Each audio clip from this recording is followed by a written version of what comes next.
Single dad gave CPR to a collapsed jogger. She woke up and whispered, "I'm your new boss." The sky over Portland had just begun to pale, the morning still wrapped in a shroud of mist. Streetlights blinked against the retreating night and a soft drizzle clung to the air like breath on glass. Jake Miller adjusted the zipper on his hoodie, the fabric still warm from his overnight shift repairing elevator panels in one of Beacon Lux's older hotels. His feet ached, his back throbbed, but the run was non-negotiable. It was the only time he could outrun the ghosts. His daughter Sophie had been quiet that morning. She always was on Thursdays. That was the day her mother used to pack her lunch with little paper notes until the notes stopped. Until the woman who wrote them collapsed in their living room 3 years ago, blue-lipped and silent while Jake fumbled with 911 and did nothing else. He hadn't known how to save her. He never forgot that. Now, every Thursday after dropping Sophie at school, he ran. Not to stay in shape. Not really. It was a penance and maybe a prayer to become someone better. The path through Tanglewood Park wound like a sleepy serpent curling under trees just waking from autumn slumber. His feet thudded against damp pavement in rhythm, his breath sharp in his throat. Just ahead, a lone jogger, slender-billed ponytail swinging, pace crisp. He registered her the way any tired man does distantly. Not important. Just another early riser. But then she faltered.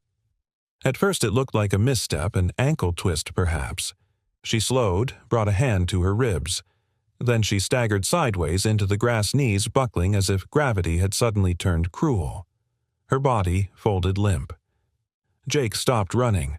For a split second, everything froze. The air thickened. The scene mirrored another one, the color draining from a woman's face, fingers twitching, eyes wide with terror. Not again. He sprinted toward her. "Ma'am." "Hey, are you okay?" he called out, dropping to his knees beside her. No response. He touched her shoulder, then her neck cold. He turned her gently. Her skin was ashen, her lips tinged blue. He couldn't feel a pulse. His throat closed. Not again. Not again. Hands trembling, he yanked out his phone. No signal. Of course. This part of the park always dropped calls. He looked around. Empty paths. No joggers, no cyclists, no early dog walkers. His heart slammed in his chest. Think Jake. Do something.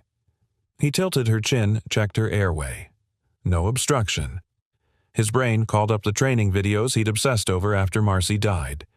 30 compressions, 2 breaths. Repeat. Focus. He placed his hands on her chest and began the compressions. 1, 2, 3. He counted aloud, trying to keep the tempo. Her ribs pushed back under his palms, then gave a little. He didn't stop. His breath came harder now, both from exertion and panic. "Come on," he murmured. "Don't you quit on me. Not today. 30 compressions." He leaned down, gave 2 breaths. Her chest rose faintly. Still nothing. He repeated the sequence. Again. By the 3rd round, his arms were shaking. "Please," he said, voice cracking. "Please don't do this." A spasm. Then a gurgled inhale. Her body jerked beneath his hands. She coughed violently, eyes flying open with wild confusion. She gasped again, rolling slightly to her side. Jake fell back on his heels, his arms trembling with the rush of adrenaline. "You're okay," he panted. "You're okay. Just breathe." The woman blinked, vision blurry. Her chest heaved. She focused on him, sweat-soaked, breathing hard mud on his knees. Her lips moved, barely audible. What he asked, leaning closer. She coughed again, then whispered hoarse and strange, "I'm your new boss." Jake stared at her. "What?" But her eyes fluttered closed again, not unconscious this time, just drained, overwhelmed. Sirens echoed distantly through the park. Someone must have finally spotted them. He sat beside her, soaked in sweat, chilled to the bone, watching the woman he'd just pulled back from the edge of death. My new boss. No way, but even as doubt flickered through him, a cold certainty formed. There had been rumors about new management at Beacon Lux, a new CEO, out of state. No one had seen her yet. And now this woman with the sleek ponytail, the expensive runner's watch, and those commanding features, she didn't look like someone who got up at dawn to jog without reason. Jake's heart thudded again, but for an entirely different reason. Because if she really was the new boss, he just saved the life of the one person who had the power to change his own. And she didn't even know his name. Jake sat hunched at the kitchen table, the soft click of the wall clock echoing louder than it should. A single bulb buzzed overhead, casting pale light across the scratched wooden surface. Sophie, 8 years old and always too observant, was coloring quietly across from him, her knees tucked under a hoodie 2 sizes too big. She hadn't said much since they got home from school. Thursdays were like that. Jake hated Thursdays. He watched her hand move slowly across the page, outlining a figure with wings and messy hair. "Is that an angel?" he asked softly. Sophie nodded but didn't look up. "It's Mom," she said. Jake's throat closed. He reached for his mug. Cold coffee. He hadn't even realized he poured it. Sophie glanced up at him, then tilting her head in that way she did when she was working up the courage to ask something heavy. "If you had known CPR when Mom got sick, would she have lived?" Jake flinched like he'd been struck. He couldn't lie to her. Not Sophie. "I don't know, baby," he said, voice low. "Gravel thick? Maybe." She looked down again, nodding slowly. "But now you know it right." "Yeah," he said. "I do." She didn't speak again, but he saw it in her eyes, some quiet shift. A puzzle piece fitting into place. That's how Sophie processed grief slowly inwardly, like a secret language no one else was allowed to hear. He didn't tell her what happened that morning in the park, didn't tell her that the woman he saved might be the reason he didn't get the job transfer last week, didn't tell her that when she opened her eyes and said, "I'm your new boss," his stomach had dropped not from fear, but from the strange collision of fate and irony. Later that night, after Sophie had gone to bed, Jake stood at the kitchen counter staring at the email still glowing on his phone. The subject line read, "Beacon Lux Staffing Decision. Application Status Update." He had read it 3 times already, but each word still felt like a slap. "Thank you for your interest. At this time, we have chosen a candidate whose qualifications better align with our current staffing needs." He scrolled down his thumb, brushing the screen like it could change something. He had applied to move to the daytime maintenance supervisor role. Better hours, benefits, no more late-night scrambling for childcare. Sophie could sleep normal hours.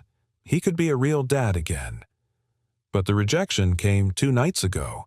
And now, like some cosmic joke, he might have saved the life of the very person who signed off on that denial. Meanwhile, across town, Evelyn Hart lay in a quiet hospital room, lit only by the soft glow of a monitor and the flicker of muted news from a wall-mounted television. She wasn't watching. Her mind was looping one moment over and over.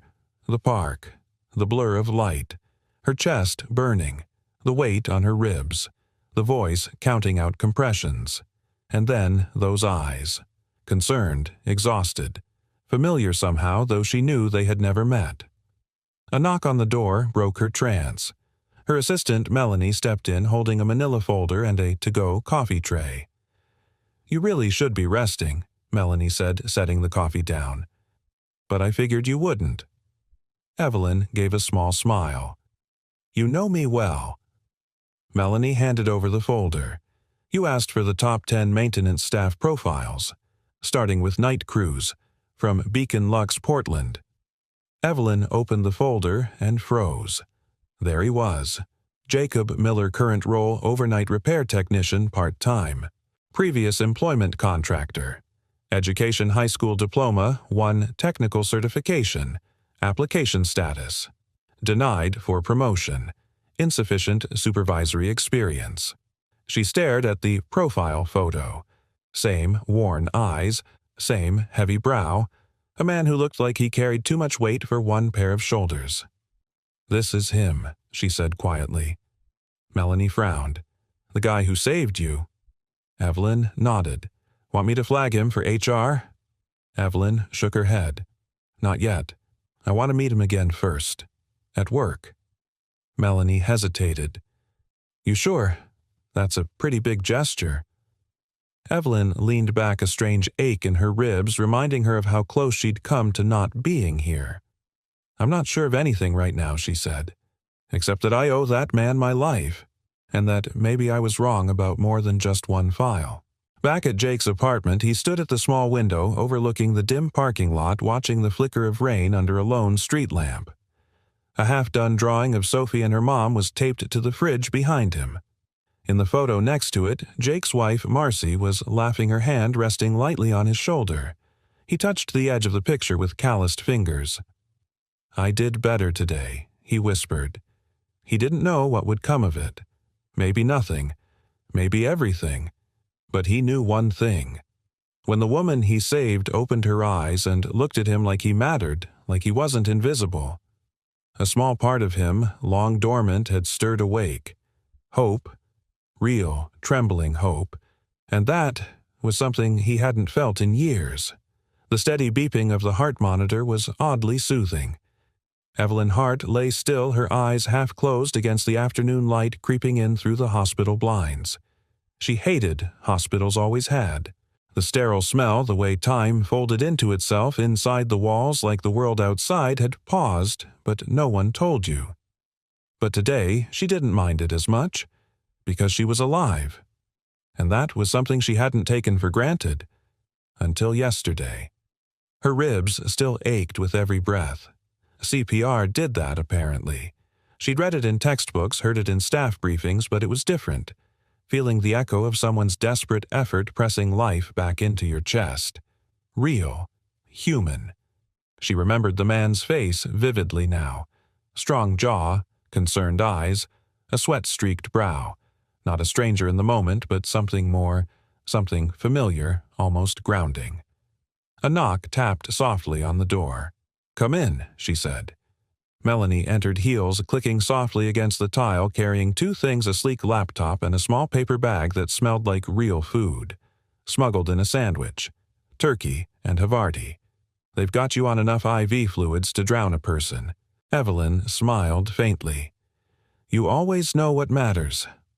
Melanie perched on the edge of the visitor's chair. Doctor says you're doing better than expected. Might be out of here tomorrow. Evelyn nodded absently, gaze already shifting to the laptop as Melanie opened it and turned the screen toward her. You asked for the staffing shortlist. Night crew applicants. This is everyone who's applied for permanent daytime roles in the last 30 days. Evelyn clicked through the files, slowly scanning familiar formats, name, photo, position, status, rejection notes. Then she stopped. Jacob Miller. She didn't need to read the rest right away. One glance at the grainy badge photo and she knew. It was him, the man who'd knelt beside her, who'd saved her life. Her breath caught not from pain but from the collision of gratitude and disbelief. She read the file again, this time slowly. Part-time overnight maintenance technician, high reliability scores, single-parent status noted in HR remarks, recent application to daytime supervisory position denied, reason limited formal education, no direct management experience. Was this signed off last week, she asked. Melanie nodded. By interim leadership. Before you arrived. Evelyn stared at the rejection note. Cold, clinical. She'd seen 1,000 like it. She'd even written many herself. Efficiency, metrics, structure, all the polished words that kept companies moving. But none of those words had been gasping for air in a field yesterday. None of them had held her life in shaking hands and refused to let go. She leaned back, closing her eyes. I don't want anyone to reach out to him. Not yet. Melanie frowned. You sure you don't think it would mean something? You just... I want to see him in his own world. First, Evelyn interrupted gently, where he doesn't feel like someone's watching. I want to understand how I didn't see him before, how we miss people like him. Melanie gave a reluctant nod and stood. Well, you'll have a chance soon. Your first full site visit scheduled for Beacon Lux Portland this Friday. Ground inspection. Staff meet and greet. Evelyn arched a brow. That fast? You insisted on transparency and leadership on the floor, remember? Melanie smirked. You wrote the playbook. Evelyn smiled faintly. I did, didn't I? But the smile faded as Melanie left and the door clicked shut behind her. The room was quiet again, and Evelyn sat in that silence not as a CEO but as a woman who'd nearly died, and had been brought back not by power, not by policy, but by compassion. Across town, Jake stood inside the supply closet of the Beacon Lux Hotel checking a clipboard with smudged fingerprints and ink circles around half the entries. His hands were still scraped from the morning's ductwork job. One of the air handler units on the rooftop had blown out, and the elevator control panel on the east wing kept blinking fault for no apparent reason. It was a standard Thursday, tired, thankless, necessary. He took a sip of cold coffee from a thermos that had seen better days, then headed toward the elevator shaft toolbox swinging from one hand. The hallway was pristine polished marble floors, minimalist art pieces, LED sconces humming gently.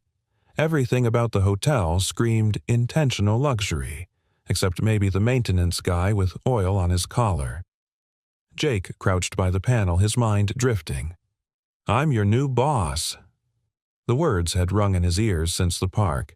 He hadn't told anyone. Not even Miguel, the only coworker who didn't pretend Jake didn't exist. Part of him wasn't sure it had really happened, and part of him feared that if she remembered him, it might not change anything. He wasn't a resume standout. No college degree, no fancy credentials. Just a guy who showed up, fixed things, and clocked out.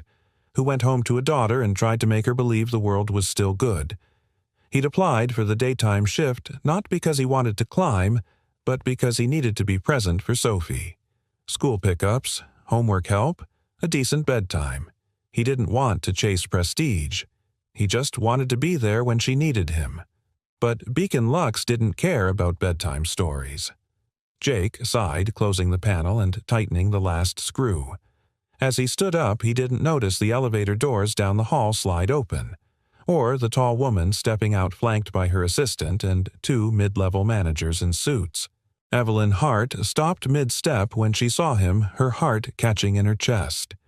He looked just like he had that morning, tired, focused, unaware of anyone watching.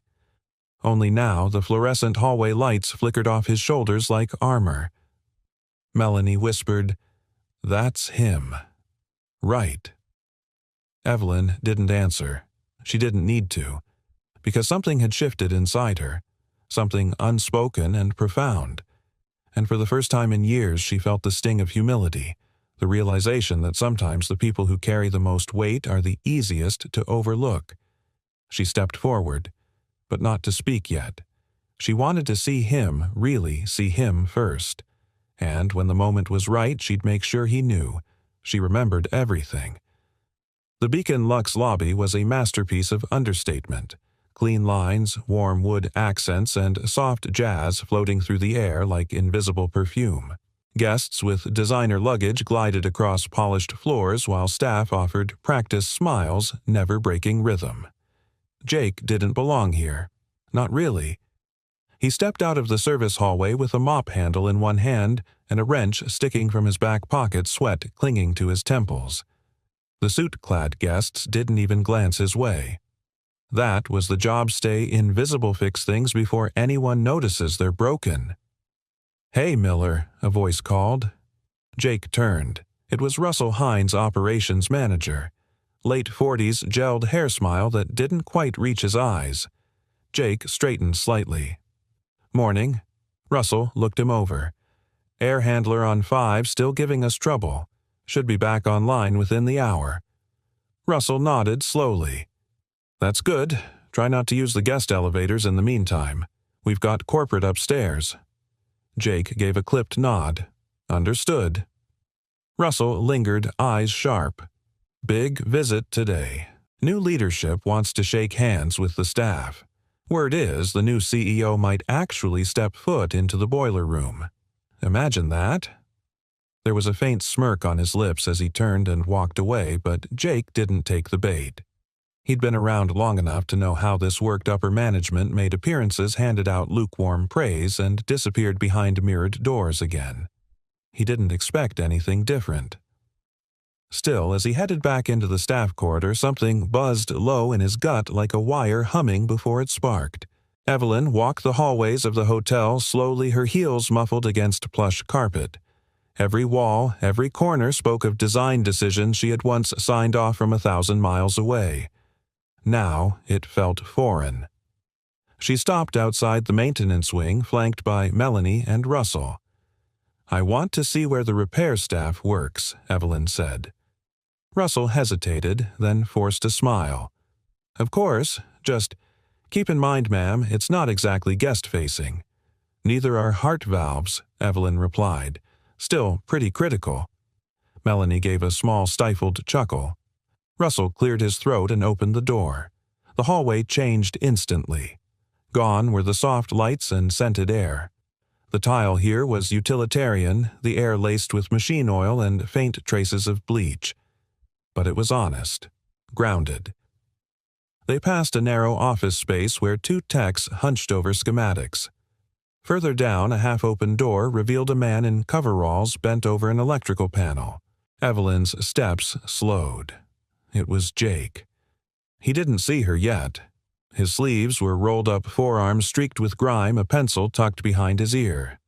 There was a rhythm to the way he worked, focused, methodical. The kind of precision that didn't come from degrees but from years of repetition failure adjustment. "Leave us," Evelyn said quietly. Russell blinked. "Excuse me, I'd like to speak with him alone." Russell hesitated, then gave a tight nod and motioned for Melanie to follow. "Of course." When the hallway cleared, Evelyn stepped forward. She didn't say his name, just waited. Jake felt the presence before he heard it. He turned startled, expecting a guest who'd wandered into the wrong hallway. Instead, he froze. It was her. Hair swept back. A tailored blazer. Those same eyes, clear, intelligent, and now fixed directly on him. "You," he breathed, barely audible. Evelyn gave a soft smile. "Me?" Jake wiped his hands on his pants, suddenly too aware of the dirt, the sweat, the cheap thermos perched beside the panel. I didn't know if you remembered," she offered. He nodded. "I do," she said gently. "All of it." Silence pressed between them for a moment. Then Evelyn took a step closer. "I read your file," she said. "Saw your application. Your rejection." Jake's jaw tensed. "It's fine. I wasn't qualified." "That's not the word I'd use." "You don't have to say anything," Jake replied, quickly uneasy. "I didn't do what I did because of your title. I didn't even know who you were." "I know," she said softly. "That's exactly why it matters." Jake shifted his weight. "Look, I'm just trying to do my job. That's all." "Is it?" Evelyn asked, tilting her head. "Because from where I'm standing, you did more than a job. You saved a life. Mine. And then you walked away like it didn't mean anything." Jake's eyes dropped to the floor. It meant something, he said quietly. It meant everything. "But I'm not looking for a favor." Evelyn didn't flinch. "Neither am I. I'm looking for people who make this place work. And I've realized we've built a system that rewards polish over substance, titles over integrity. That needs to change." Jake met her gaze then, and something passed between them. Acknowledgement, respect, the spark of something unspoken. "I want to know more about what you do here," she said. "The real work. Show me." Jake hesitated. "You're serious?" "Dead serious," she said, then winced. "Okay, maybe wrong phrasing. But yes." He cracked a reluctant smile, the first real one she'd seen on his face. "Well," he said, grabbing the thermos. "First thing you should know, nothing in this building is ever actually fixed. We're just always buying time."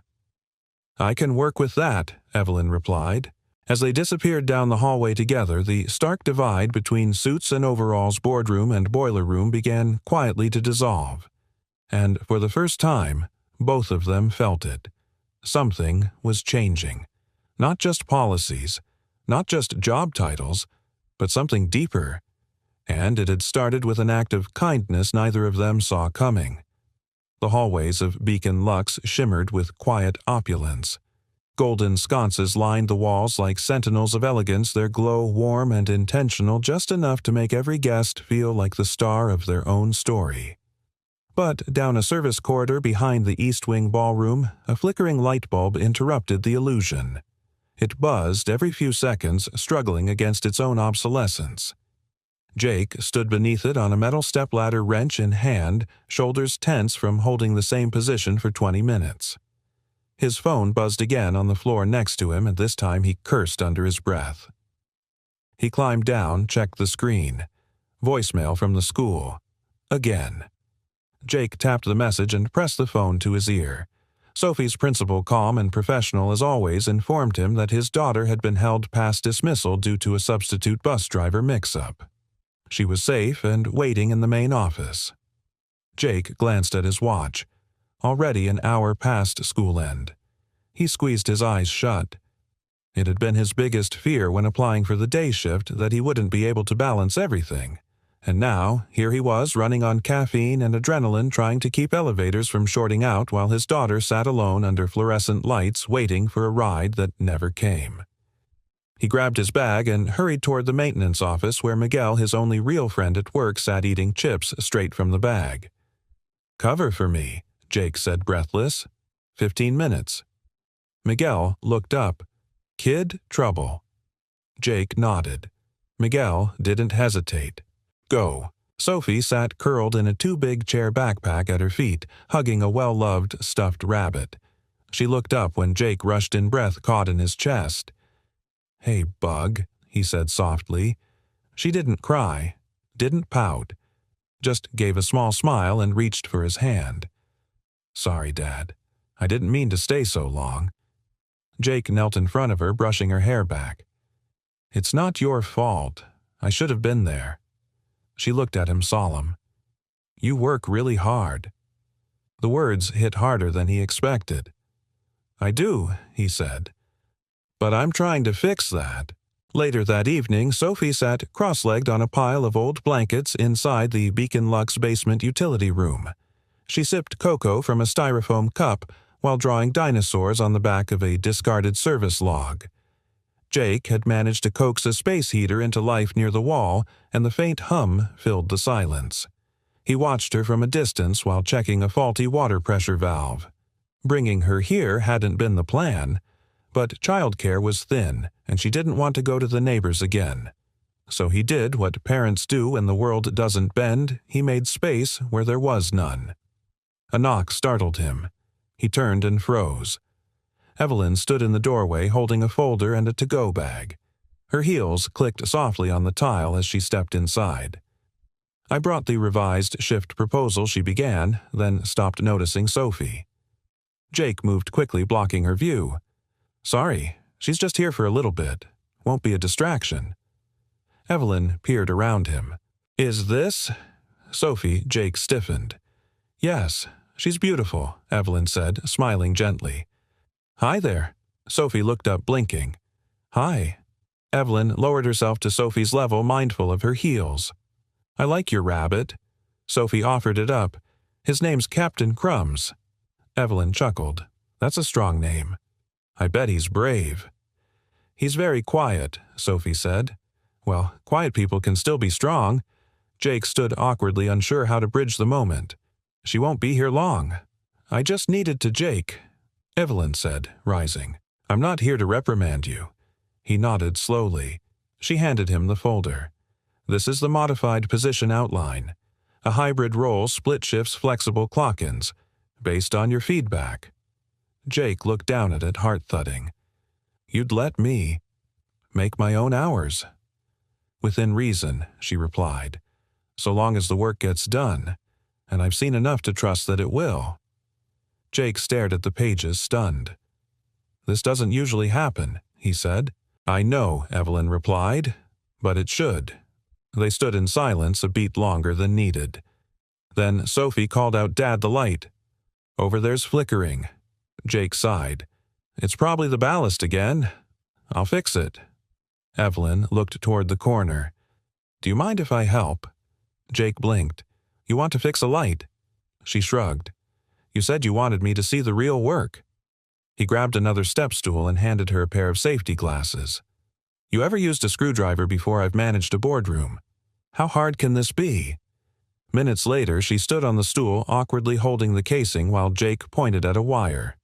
That's your ground. Don't touch that. Got it. Sophie watched them from her blanket fort, smiling.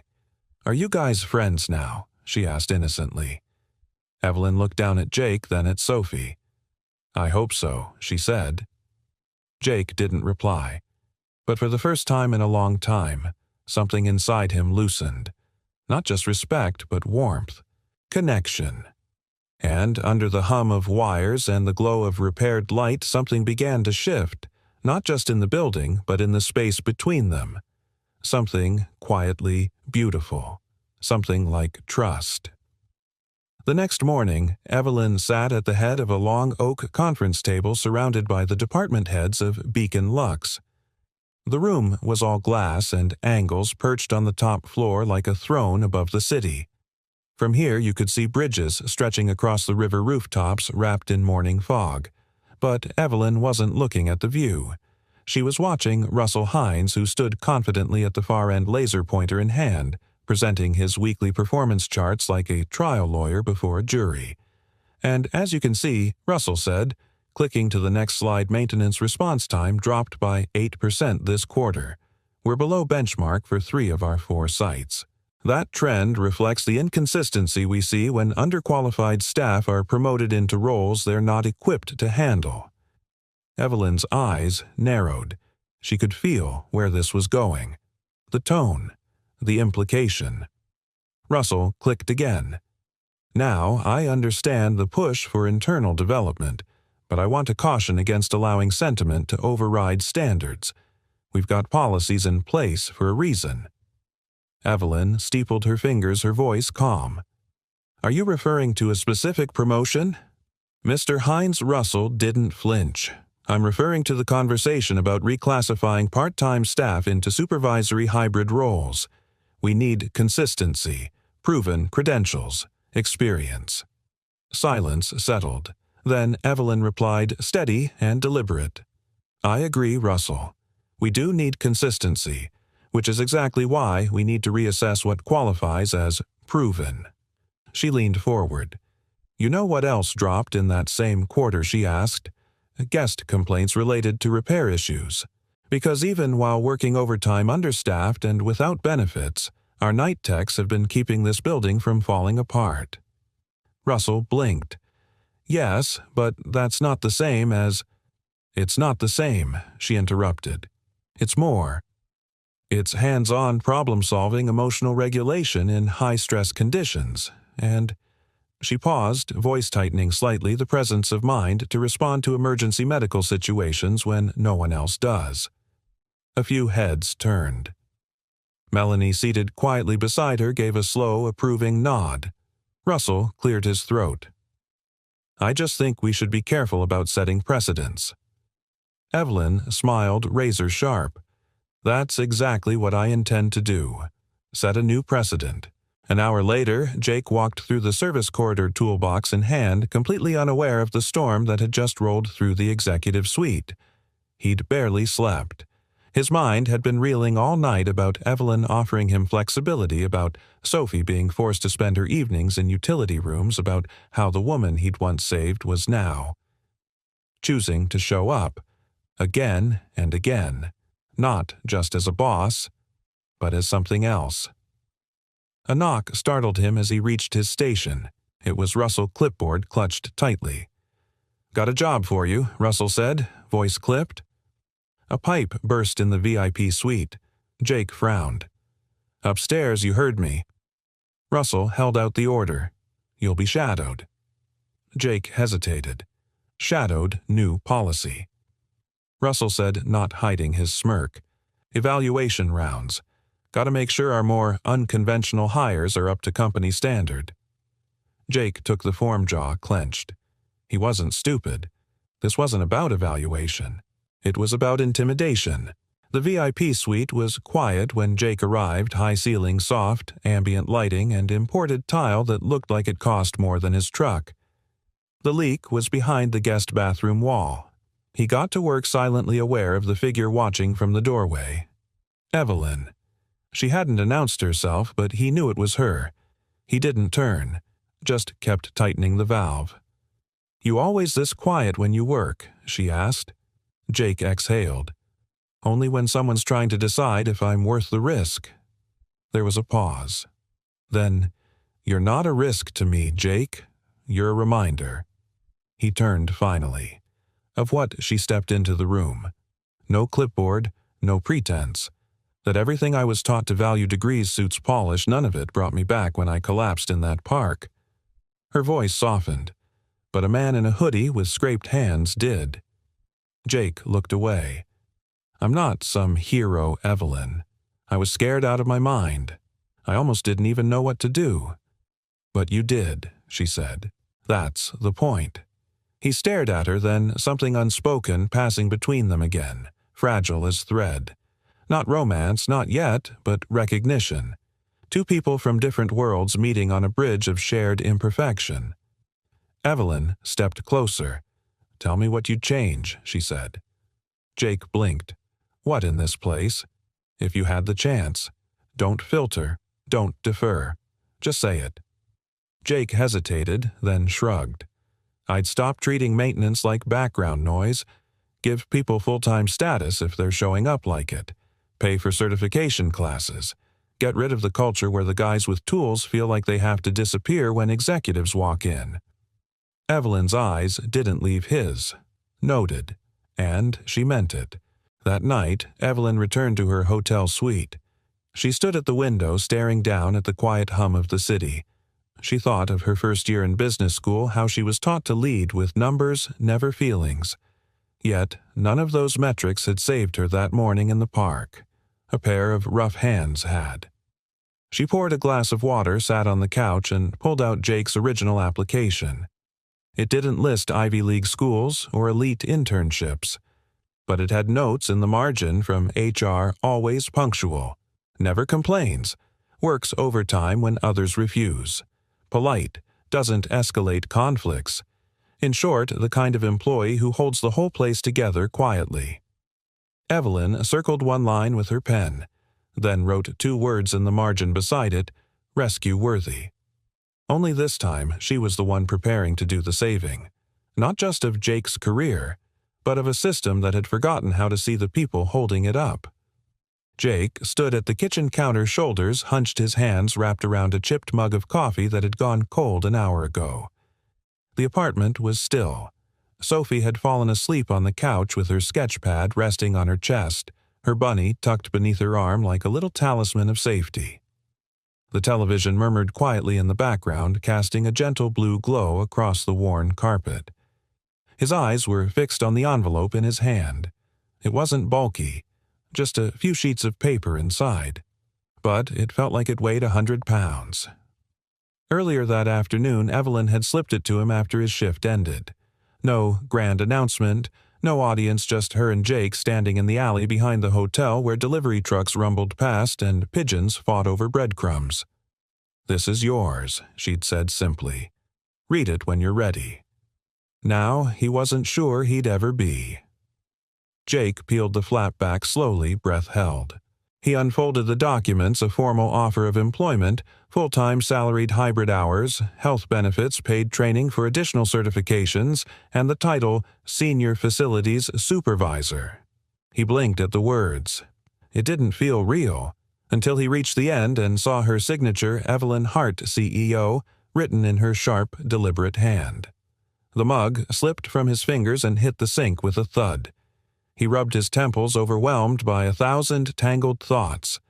This was everything he'd asked for, everything Sophie needed, a life raft in the middle of a sea he'd been treading for too long.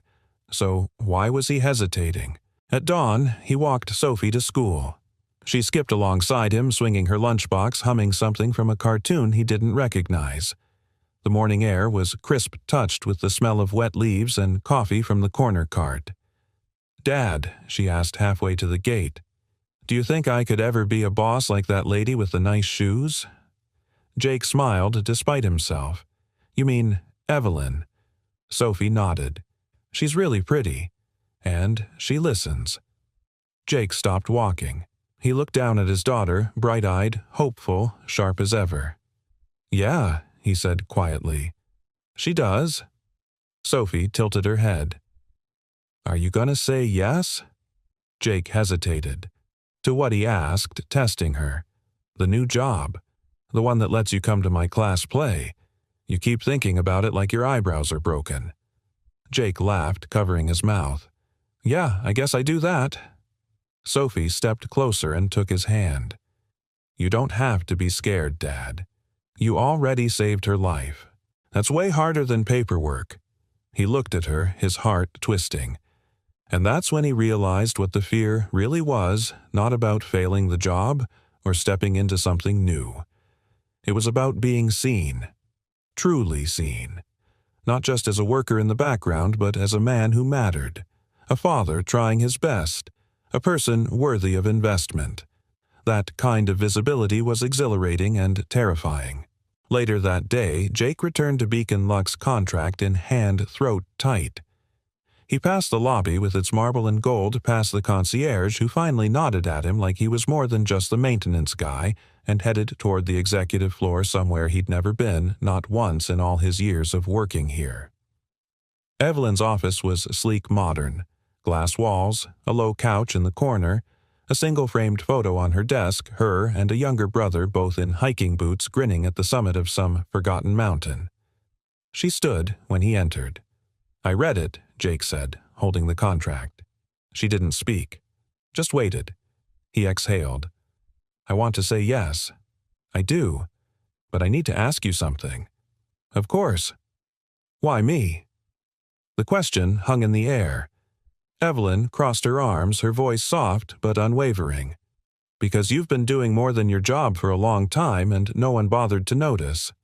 Because you think like a leader, but carry yourself like a servant. Because when everything went wrong, your instinct was to act, not to ask who was watching. She paused. And because Sophie deserves to see that people like her father are worth betting on. Jake swallowed hard.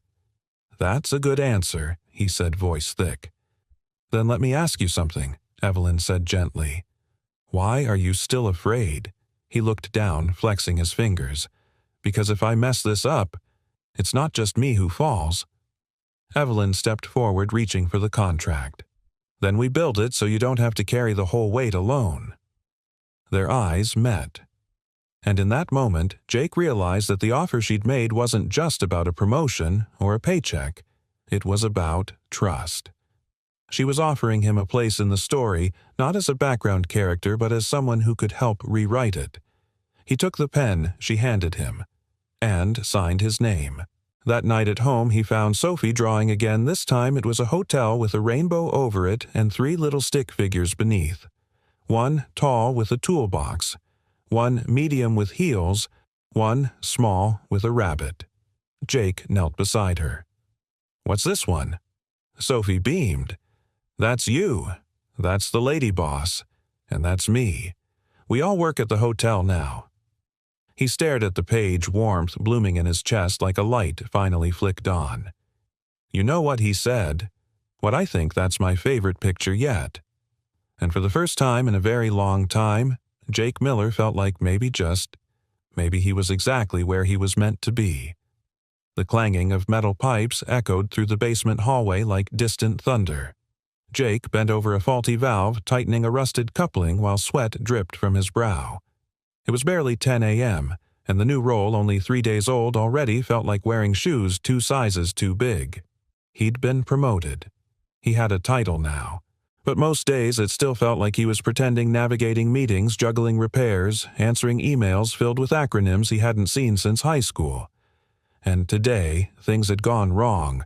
Very wrong.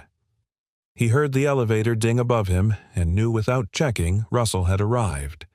Jake cursed under his breath, wiped his hands on his jeans, and straightened just as the man himself strode into the mechanical room, expression smug and tight-lipped.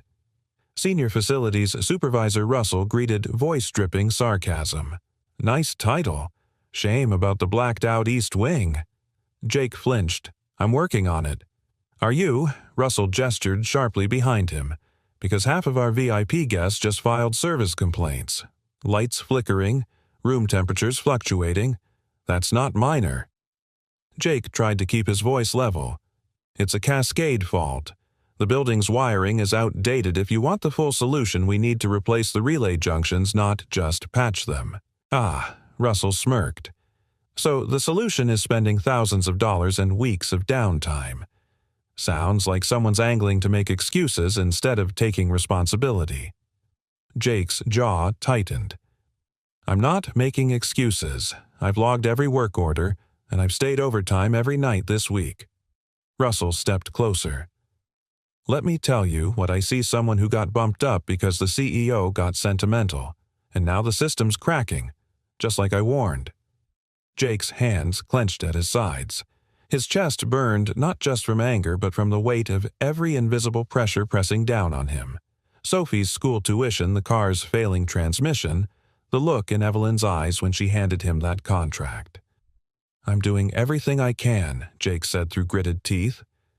"Maybe everything you can just isn't enough," Russell shot back. For a beat, silence pulsed between them. Then Jake turned, walked past him and out into the hallway.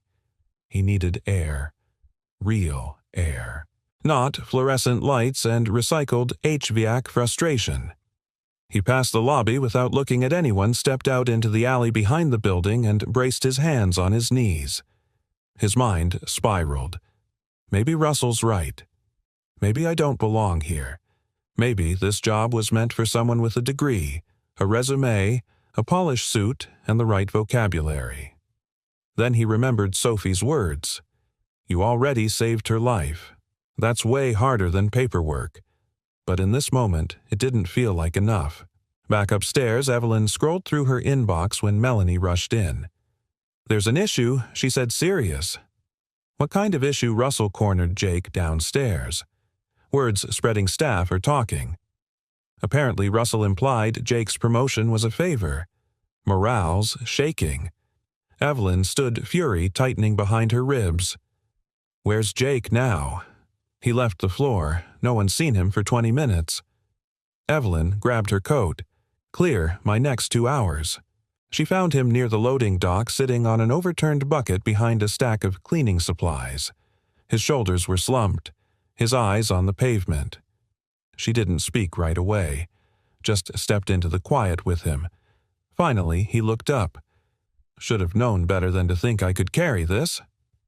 "You're not supposed to carry it alone," she said. He let out a bitter chuckle. "That's easy to say from your chair." Evelyn sat beside him, ignoring the dust and cold. "You think I haven't been called names behind my back?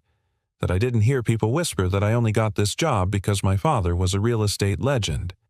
Jake turned to her, surprised. "My first month on the job," she continued, "one of my regional VPs introduced me at a meeting and said, 'This is our new CEO. Don't worry, she looks young, but she's got bite.'" Everyone laughed. I didn't. Jake's gaze dropped. "What did you do?" "I rewrote every policy they used to keep quiet employees buried. Then I promoted the night shift janitor to daytime floor supervisor after I saw him de-escalate a panicked guest better than 3 managers combined." Jake snorted. "That sounds familiar." Evelyn smiled. "Jake, you didn't get this job because I owed you. You got it because you earned it. And yes, Russell's pushing back. He's scared. Of what? Of the fact that someone like you who leads with integrity and action challenges everything people like him hide behind." Jake stared ahead, brow furrowed. Evelyn reached into her coat pocket, pulled out a folded piece of paper. "I had HR pull the maintenance logs. Do you know how many issues you resolved last week?" He shrugged. 17. "Personally, including 3, no one else noticed." Jake blinked.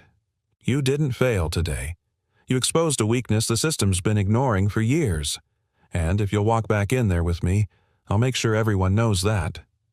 He looked at her, something softening behind his eyes. I don't want to fight. This isn't a fight, she said. It's a shift. That afternoon, Evelyn called an all-staff meeting, something rarely done midweek. Employees filled the break room, curious, uneasy. Russell stood in the back, arms crossed. Jake stood near the door, unsure whether to step forward. Evelyn didn't wait. I want to address the electrical outage, she said, and I want to thank the man who identified a decades-old systems flaw and prevented a larger failure. She turned to Jake. Jake Miller didn't cause a breakdown. He caught one.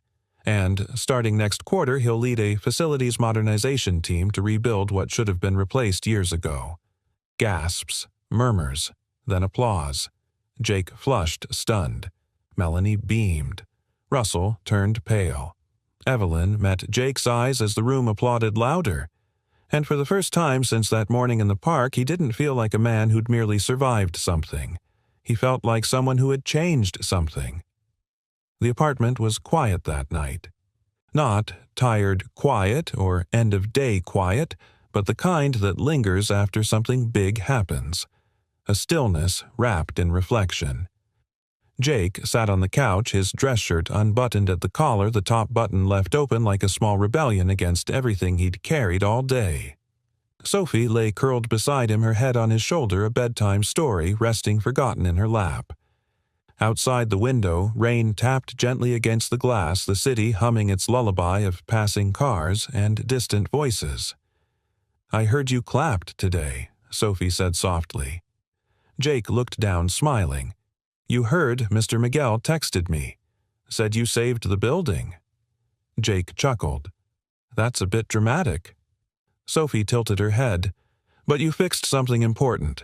I pointed out something broken. That's all. That's kind of the same." He paused. It wasn't about the lights or the outage.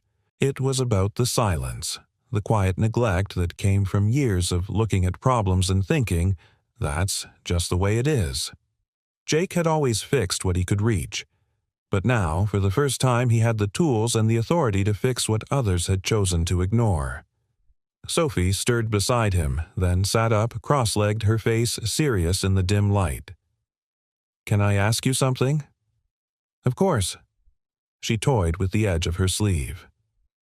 "Do you ever wish you hadn't helped that lady in the park?" The question caught him off guard. He blinked. "What I mean?" Sophie hesitated, struggling to shape the thought. "If you didn't help her, maybe none of this would have happened. You wouldn't be so busy now. You wouldn't be working late or getting in trouble with mean guys like Mr. Russell. You wouldn't be so tired." Jake stared at her, then gently reached out and tucked a strand of hair behind her ear. "Sophie," he said, "I've never not for 1 second regretted helping her. But what if everything gets too hard?" she asked. "What if people don't like you being the boss? What if it all goes back to how it was before?" Jake thought for a long moment. Then he nodded slowly, speaking with the kind of quiet certainty only a father can manage. "If I hadn't helped her," he said, "I might have kept my head down forever. I might have told myself I didn't matter, that showing up was enough. But that moment, it reminded me that doing the right thing, even when no one's watching, still changes the world." Sophie looked at him with wide eyes. "Even if the world's really big?" He smiled. "Especially then." They sat like that for a while, her head resting on his chest again, his hand gently stroking her hair. The TV flickered in silence, a paused screensaver casting soft colors on the walls. Eventually she murmured, "I think she was meant to fall near you, Dad." He swallowed against the lump in his throat. "Maybe I was meant to be there for her." The next morning, Jake arrived early, too early, even for a maintenance supervisor. The lobby was still waking up, lights flickering on one by one, front desk yawning behind smiles, fresh flowers arriving from the delivery truck. He walked the halls slowly, not with the anxiety of a man out of place, but the steady gaze of someone who finally owned his purpose. Evelyn was already in her office reviewing project timelines for the facilities modernization task force. She looked up as he knocked on the glass wall. "You're early," she said, standing. "Couldn't sleep." She gestured for him to come in. Jake sat pulling a folded paper from his jacket pocket. This is a blueprint I drew up last night. Just ideas for emergency protocols. Clearer signage in the stairwells, maybe some bilingual notices. I figured if we're going to do this right, we should start from the ground up. Evelyn studied the sketch. Hand-drawn, neat block letters, little notes in the margins. Thoughtful. Real. I like it, she said. It's human. Practical. Jake shrugged. That's how I think. Don't change that, she said softly. I've sat through enough presentations with buzzwords and pivot strategies. I'd rather work with someone who understands what it's like when a wire fails at midnight. Jake smiled faintly. Appreciate that. They were quiet for a moment. Then Evelyn leaned against her desk. I've been thinking about something she said. You helped me when I was vulnerable. Not because you wanted anything, but because it was right. He nodded slowly. Well, now it's my turn to help you do the same for others, she said. This modernization plan. It's not just wires and panels. It's dignity, and I want you to lead it. Jake blinked. You want me to form a team, train them, work with HR, build a new standard for how this place treats the people who keep it running. He stared at her heart thudding. And if I mess up, he asked, voice raw. Evelyn smiled. Then we fix it, like everything else. That afternoon, Jake passed Russell in the hallway. The man looked away first. He didn't smirk, didn't speak. Jake didn't need him to. He had something better than approval. He had a daughter who believed in him, a boss who backed him, a job that reflected the man he'd become. And for the first time in years, he didn't feel like a janitor patching leaks in the dark. He felt like a builder, of systems, of second chances, of something that might finally last. The staff lounge buzzed with low conversation as Jake stepped inside, holding a folder thick with schematics and hand-drawn notes. A whiteboard behind him listed tasks for the week, some scribbled in sharp black marker, others already crossed out. The room was busier than usual, the air charged with something between curiosity and hope. A few weeks ago, no one would have expected the hotel's facilities staff to be gathering for anything more than coffee and quick instructions. Today, they had a meeting with the CEO. Evelyn Hart stood by the far window, coffee in hand sleeves rolled up. No blazer, no assistant shadowing her, no pretense. She looked comfortable, present. Miguel leaned toward Jake. You sure she's serious about all this? Jake offered a half smile. You've met her, haven't you? Miguel chuckled. Good point. Evelyn turned, signaling for the room's attention. The hum quieted instantly. Thanks for showing up, she began. I know it's not every day corporate invites you to speak freely, and I know it's not always easy to believe when leadership says, we're listening. But I'm here to tell you, we are. She paused, glancing around the room. We've been running this hotel on outdated equipment and outdated thinking. Both need to change. So today isn't about presentations, it's about perspective. I want to hear what's really happening behind the walls, what you need, what's broken. For a beat, no one spoke. Then one hand rose. It was Carla, an HVAC tech who'd worked there for 9 years. Her voice was firm. We need tools that aren't 20 years old. We spend half our time trying to fix our equipment just so we can start fixing the real problems. Another tech chimed in. We've been patching insulation with duct tape. Someone else. The supply room leaks every time it rains. Evelyn nodded, jotting things down on a notepad. She didn't interrupt. She didn't deflect. She absorbed. Jake watched from the back, his chest swelling not just with pride, but with something deeper validation. This is how it should be, he thought. This is how dignity starts by listening. Then Evelyn turned to Jake. Jake, she said, you've been here the longest. You've seen this place at its worst. What would you change if you had no restrictions? Jake stepped forward, clearing his throat. I'd build a culture where no one feels invisible, he said, where maintenance isn't treated like a background process but part of the experience. Guests don't see us, but they feel what we do. Every light that works, every door that opens, every emergency that doesn't happen, that's because of this team. We deserve to be more than a line item on a spreadsheet." The room went quiet. Evelyn's eyes shimmered, but she blinked it back and smiled. That's the kind of answer that rewrites handbooks. She stepped forward and pulled a folded sheet from her pocket. "This," she said, "is a signed executive order. Starting next quarter, we're increasing our facilities budget by 40%. We're implementing paid training for certifications, scheduling quarterly wellness reviews, and restructuring internal promotion pathways, so you don't need a business degree to move up, you just need integrity and proof of impact." A gasp rippled through the room. But Evelyn wasn't done. "And we're retiring the old staff evaluation format, replacing it with something we'll co-design with your input. Because who better to shape how success is measured than the ones delivering it?" For a moment, no one moved. Then someone clapped, then another, and then the room erupted applause echoing against the walls like thunder. Not polite, not obligatory, but earned. Jake looked at Evelyn. And that's when he saw it. A single tear. She turned slightly, brushing it away as if it didn't belong. But it did. And Jake knew it wasn't just the moment getting to her, it was the journey. From collapse to transformation. From being saved to leading with intention. After the meeting, as the room slowly emptied, Evelyn stepped outside for air. Jake followed. They stood side by side overlooking the small courtyard beyond the loading dock.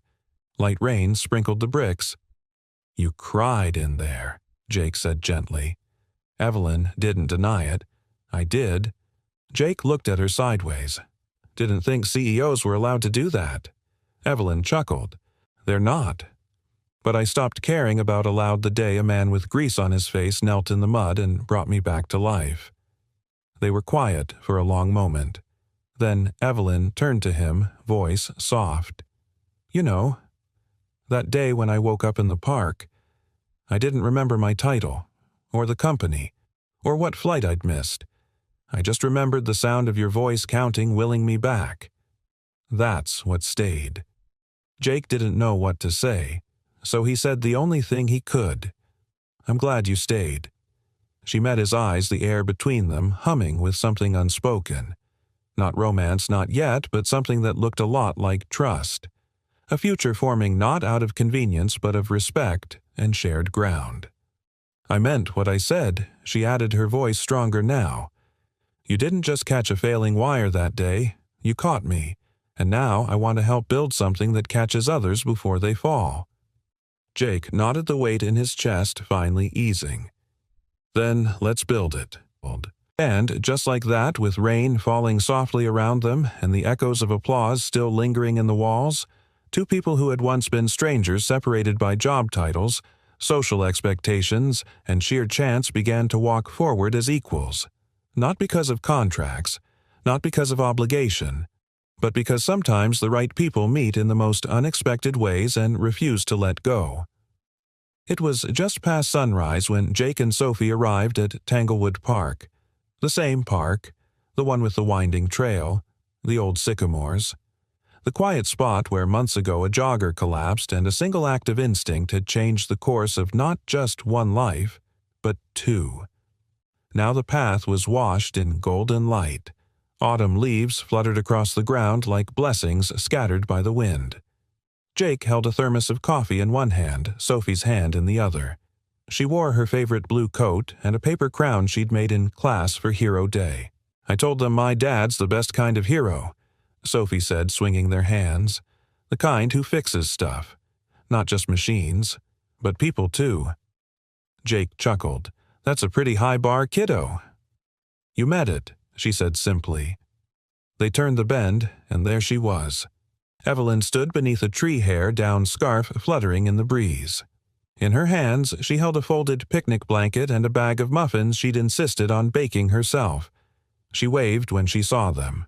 Jake felt something quiet bloom in his chest, not the pounding adrenaline of CPR, not the weight of stress or doubt, but peace. Earned. Lived. Real. They greeted one another the way people do when words have long since been replaced by trust. Evelyn knelt to hug Sophie, then handed her a blueberry muffin the size of her fist. "Baked from scratch," she said proudly. Sophie took a bite and nodded approvingly, cheeks full. "You could open a bakery." "Don't tempt me," Evelyn said, laughing. They laid the blanket down near the edge of the hill where they could see the city waking in the distance rooftops, catching light windows blinking on lives unfolding. Jake sipped his coffee and leaned back on one arm. "It's strange," he said. "I walk this trail almost every week, but I never stop here." Evelyn glanced at him. "Why not?" He shrugged. "Felt like I was always running to or from something." She nodded slowly.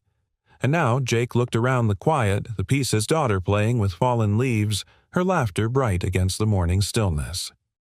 "Now, I think, maybe I've arrived." Evelyn didn't say anything. She reached for his hand. There was no fanfare, no grand declaration. Just two people sitting in the stillness of a second chance at work, at life, at love. The kind of second chance you don't chase, but receive. The kind you only recognize when you've lost something first. Back at the hotel, the change was palpable. The facilities team had a renovated workspace complete with ergonomic stations and natural lighting. The staff now wore name badges with not just their positions but a line beneath that read, "Team Member," "Culture Builder," "Backbone." Guests noticed. Reviews improved. But more importantly, morale soared. Jake oversaw the new mentorship program pairing experienced technicians with younger hires. His evenings were spent with Sophie attending her school play, helping her build solar system models out of papier-mâché. Evelyn continued leading not from a pedestal, but from the ground. She walked the hallways daily, asked for names, listened for real answers. She cried less, but when she did, it wasn't from pain. It was from joy, fulfillment, and sometimes from disbelief that a fall on a cold morning had become the foundation of something lasting. One evening in late winter, Jake returned home to find Sophie sitting at the kitchen table writing something with intense concentration. She looked up and beamed. "I'm writing a story for school," she said. "It's called The Man Who Brought People Back to Life." Jake smiled, hanging up his jacket. "Sounds like science fiction." She shook her head. "It's not.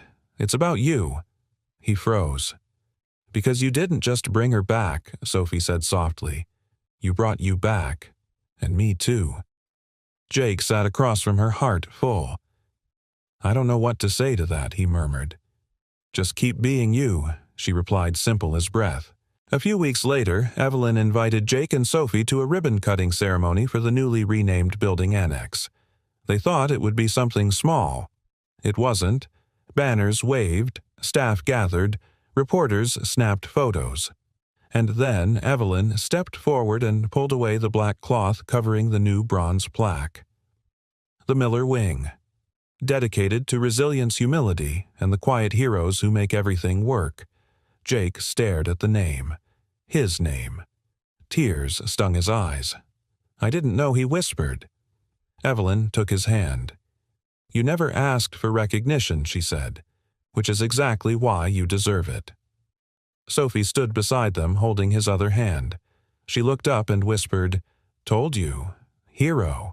As the crowd dispersed and the sunlight dipped behind the rooftops, Jake stood at the edge of the plaza, watching the name gleam in the fading light.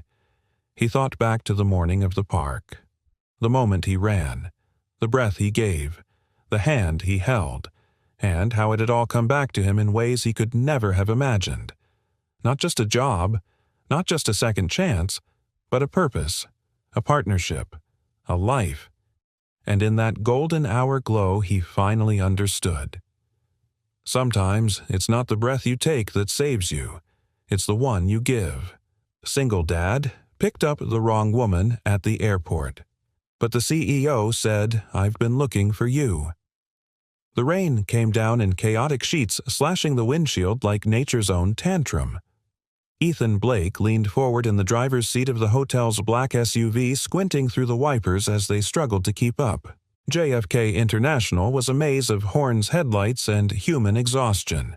Flights were delayed, rerouted, or outright canceled.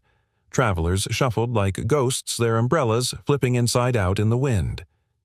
Ethan glanced at the dashboard clock, 5:42 p.m. His phone buzzed on the passenger seat. A message from hotel dispatch blinked on screen. Guest Catherine Walters has canceled. Do not proceed. He sighed. This was his last pickup for the day.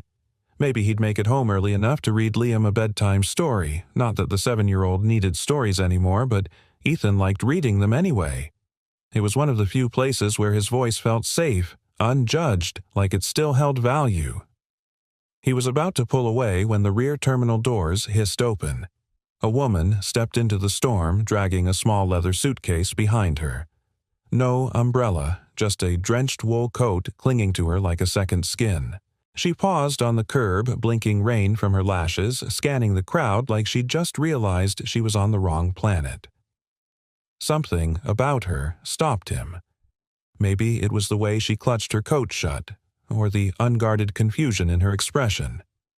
Maybe it was the fact that she looked like someone who never got rained on, someone used to first-class lounges and private cars, not stranded curbsides. He opened the window halfway. Miss Walters. The woman turned. For a beat too long, she said nothing. Her lips parted as if she were about to say no, but then something flickered across her face. Recognition. Hope. Sadness. Yes, she said. I suppose I am. Ethan hesitated, but the look in her eyes, like she hadn't spoken that word in years, made him unlock the doors. She slid into the back seat, dripping water onto the floor mats. Ethan offered her a towel he kept for Liam's soccer games. She accepted it with a faint smile, but said nothing else. No small talk, no instructions. Just silence, heavy and oddly intimate. As he drove, he kept glancing at her through the rear-view mirror. Her features were striking, refined, confident, but not overly made up. There was a calmness about her that felt rehearsed, like someone who had practiced serenity for years. Halfway through Queens, he cleared his throat. Sorry about the wait. The airport's a mess today. She nodded without looking up. It's all right. Some things are worth waiting for. The way she said it, it didn't sound like she was talking about traffic. Ethan's grip on the steering wheel tightened slightly. By the time they crossed the East River, the rain had eased into a whisper, tapping gently against the windows like a lullaby, trying to calm something inside them both. The Manhattan skyline loomed ahead, washed in gray. Ethan flicked his signal as they neared the hotel. You sure you're staying at the Rosewood? I don't have a reservation under your name. That's all right, she said. I made some spontaneous changes. He parked beneath the awning, stepping out quickly to open her door. As she stepped onto the pavement, she paused, staring at him with a look that made his skin crawl in the most inexplicable way. You really don't remember me, do you? She asked softly. The words hit him like a flash of heat through the cold. He blinked. Sorry. Should I? She tilted her head, her wet hair clinging to her cheek. No, I suppose not. He watched her walk through the lobby doors, her heels clicking like punctuation marks at the end of some unfinished sentence. Back in the driver's seat, Ethan sat motionless for a long minute. Something about her bothered him, not in a bad way, but in the way an old song does when you can't remember the lyrics but can still hum the melody. He shook it off. His job was done. He had a kid to get home to laundry to fold and a sink full of cereal bowls waiting to remind him how ordinary his life really was. But as he pulled away from the curb, the clouds above began to break. A single shaft of sunlight pierced the storm landing directly on the spot where she had just stood. He didn't know it yet, but nothing about this day had been a mistake. The hotel lobby shimmered with quiet elegance. Crystal pendant lights, polished marble floors, and fresh-cut orchids whose perfume lingered like the memory of a kiss. Claire stepped inside, leaving the storm behind her, but she didn't shake off the chill. It was the kind that came from within, not from rain or wind, but from memories brushing against the edge of the present. The front desk attendant greeted her warmly, fingers poised above the keyboard. "Good evening. May I have your name for the reservation?" Claire hesitated. 1,000 names passed through her mind, names she'd signed on mergers contracts and letters of intent, names the press had plastered across headlines like badges of war, but none of them felt like hers tonight. Finally, she said, "Claire Donovan." The attendant typed. A beat passed, then another. He frowned. "I'm sorry, Miss Donovan. I don't see a reservation under your name. Perhaps it's under someone else's." She smiled faintly. "It's all right. I didn't book ahead." He blinked. "Oh. Well, we do have availability. Would you like a deluxe or an executive suite? I'll take whatever's furthest from the elevators," she said. "Quiet, if possible." He nodded and began the process. Claire's eyes drifted across the lobby. Through the glass doors, she could still see Ethan's SUV pulling away from the curb. Something tightened in her chest, some inexplicable blend of relief, pain, and hope. She had found him. But he didn't remember her.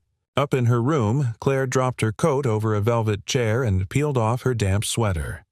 The suite was tasteful modern lines, soft lighting, quiet luxury, but to her it felt hollow. Most places did these days. She stood by the window and watched the rain. The city shimmered below its lights, glinting through the water-streaked glass like stars trying to fight their way through a storm. It had taken her nearly 15 years. 15 years since that night in the hospital. 15 years of therapy, of achievements, of building an empire out of the ashes of her grief. And still she had never stopped looking. She hadn't even known his name. No badge, no uniform, just a man in a worn hoodie sitting beside her as she broke down silently, offering her his coat and then his hand. He didn't speak. He just stayed. While nurses bustled past and doctors whispered final words to other families, he had anchored her to the earth. That night, he had saved her. And now she'd looked into his eyes again. The same eyes. Worn, now wearier, lined with responsibility. A father's eyes. But kind. Still impossibly kind. He didn't remember. Of course he didn't. The next morning, Ethan arrived early for work, Liam in tow. The boy was half asleep, clinging to his backpack like it was a life raft.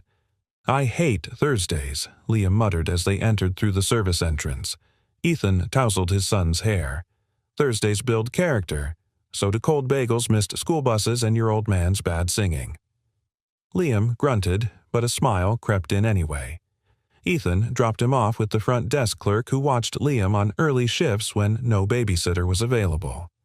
As he passed the lobby, his eyes flicked automatically toward the guest list tablet. Claire Donovan. Room 1407. Still checked in. He told himself not to care. Clients came and went. So did names. But he couldn't stop remembering the way she'd said that line. "You don't remember me, do you?" Why did it haunt him? Later that afternoon, Claire entered the lobby wearing a fresh change of clothes, slim charcoal slacks, and a navy blouse, and her posture was different. Composed. Quietly powerful. The kind of presence that turned heads without trying. Ethan was speaking to a French couple whose luggage had gone missing in transit. He greeted them fluently in their native tongue, helping them calm down, switching effortlessly between English and French as he solved the issue. Claire paused a few feet away, watching him. The same man who once gave her his only warmth, now helping strangers with that same silent grace. He hadn't changed. Life had bent him, maybe even broken him, but he hadn't let it make him cold. When he turned and saw her, their eyes locked. Just a moment. No smile, no wave. Just the weight of something unspoken passing between them. That evening, Claire dined alone in the rooftop restaurant. She brought a notebook, but didn't open it. Instead, she watched the city breathe beneath her, its pulse constant, eternal. She had flown into New York under the guise of a business visit. But she hadn't told her team, hadn't scheduled a single meeting. She hadn't even packed a laptop. That wasn't like her, but neither was this. What was this obsession? No, it wasn't that. She wasn't chasing a fantasy. She was chasing the man who once sat beside her in silence and reminded her that even in the worst moment of her life, She wasn't invisible. She took a deep breath. Maybe she couldn't make him remember. But maybe that didn't matter. Maybe she just needed to give back not out of obligation, but because sometimes life hands you a miracle in secret, and if you're lucky enough to hold on to it, you honor it the only way you can, by giving someone else the chance to be seen. She pulled out a business card and wrote something on the back in small, deliberate handwriting. Then she folded it and slid it into an envelope. Tomorrow she would give it to him, not to demand recognition, not to claim anything, but to say, "I remember." And it mattered. The sun filtered gently through the windows of the Rosewoods Cafe, painting golden stripes across the hardwood floors and scattering warmth on a chilly New York morning. Claire sat at a corner table near the window, her coffee untouched, her gaze fixed on a small boy seated 2 tables away. A mop of dark blonde curls, a paper airplane in one hand, a slice of banana bread in the other. He was humming to himself something off-key and sweet. She couldn't look away. Ethan appeared moments later with 2 mugs of cocoa and a napkin he tucked under the boy's chin with practiced tenderness. The kind of touch that had long become second nature. "Careful, Liam. No more cocoa avalanches today." The boy giggled. That was one time Claire smiled without realizing it. When Ethan noticed her, he offered a polite nod, professional restrained. But there was hesitation in it. The way someone acknowledges a dream they're not sure they really had. Claire took that as permission. "May I?" she asked, approaching their table. Liam looked up first. His eyes were curious, fearless. "You're the lady from the elevator," he said, grinning. "I am," Claire replied, kneeling slightly to his eye level. "And I heard someone humming a tune I used to hum when I was your age. It's called Mission Mars." "I made it up," Liam said proudly. Ethan gave Claire an apologetic look. "He's a composer, among other things." Claire chuckled. "That's impressive. May I sit for a minute?" Ethan paused, unsure. But Liam, clearly having made the executive decision for the group, pulled out the chair beside him. "You can sit here," he said. Claire took the seat, easing into the strange comfort of their company. For a few minutes conversation flowed like a quiet stream, childish observations from Liam, cautious replies from Ethan, and a gentle rhythm between the 3 of them that felt oddly right. "What do you do?" Liam asked between bites. Claire smiled. "I'm a problem solver." "Like my dad," he said instantly. "He fixes everything. The radiator, the dishwasher, a broken nose one time." Ethan groaned. "That was an accident at soccer, not a bar fight." Claire laughed. "I believe you." "And you," Liam pressed. "What kind of problems?" She hesitated, choosing her words. "I help people who are stuck, people who've forgotten how big the world can be. I remind them." Liam gave a small, thoughtful nod. "That's cool." Ethan's eyes softened. "That's more poetic than most CEOs I know." Claire tilted her head. "How do you know I'm a CEO? You're staying in a penthouse, you wear clothes like someone who doesn't check price tags, and your phone hasn't stopped buzzing since you sat down, but you haven't looked at it once. That's power. Real power doesn't need to announce itself." Claire blinked, stunned into silence for half a second. Then, "You're observant." "I drive people for a living," Ethan replied. "I pay attention. People talk more when they think you're not listening." Something about that statement stayed with her. She leaned forward slightly. "And do you ever feel stuck?" Ethan hesitated. "Sometimes." Liam looked between them. "We were stuck in an elevator once. That was the worst." Claire smiled. "Was it scary?" "No," Liam said seriously. "Because Dad held my hand and told me we'd be fine. And he was right." She swallowed hard. The image pierced something soft in her the same way that long-ago night in the hospital had when she thought the world had ended. But someone beside her refused to let her fall apart. Later that day, Ethan was rearranging guest luggage in the back storage bay when the hotel concierge passed him an envelope. "This was left for you by the guest in 1407, she said. He opened it. Inside a business card. Claire Donovan, CEO, Donovan Nexus. And beneath the printed words, handwritten in fine blue ink, sometimes silence says more than words. You didn't speak that night, but you stayed. Ethan stood frozen, the card trembling slightly in his hand. That night. A flurry of dim recollections flickered, flashing white hallway lights, the sound of someone weeping on the bench outside the NICU.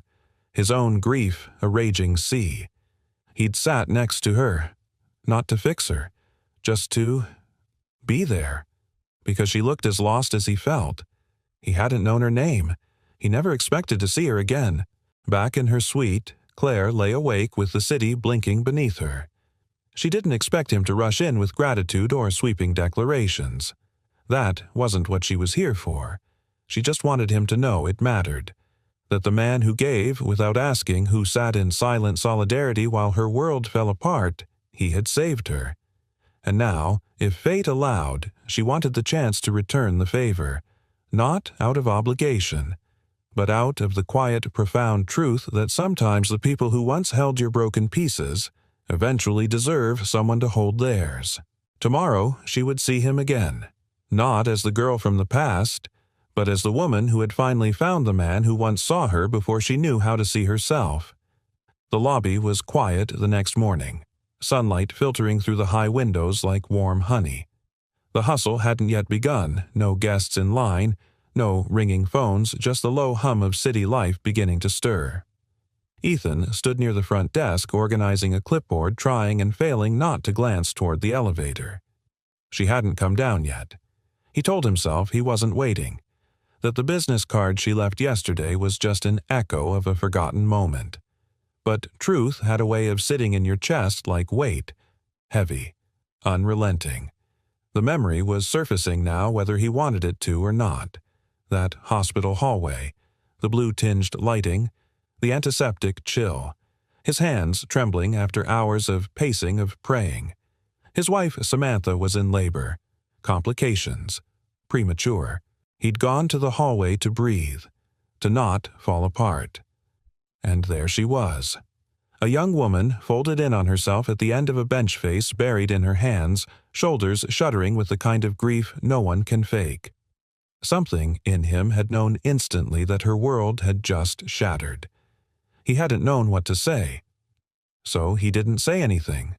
He sat beside her, offered his coat, offered silence. And when her sobs threatened to tear her apart, he gently reached out and held her hand. No names, no words, just warmth.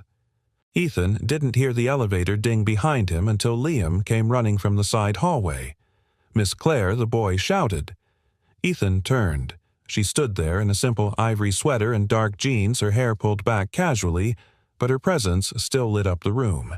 She knelt smiling and opened her arms. "You remember me then," she teased. "I remember you," Liam said proudly, hugging her. "Dad says I forget stuff, but I remember the important things." Claire looked up just briefly and met Ethan's eyes. He was already watching. They met again at lunch. Not by plan, but by something quieter, something organic.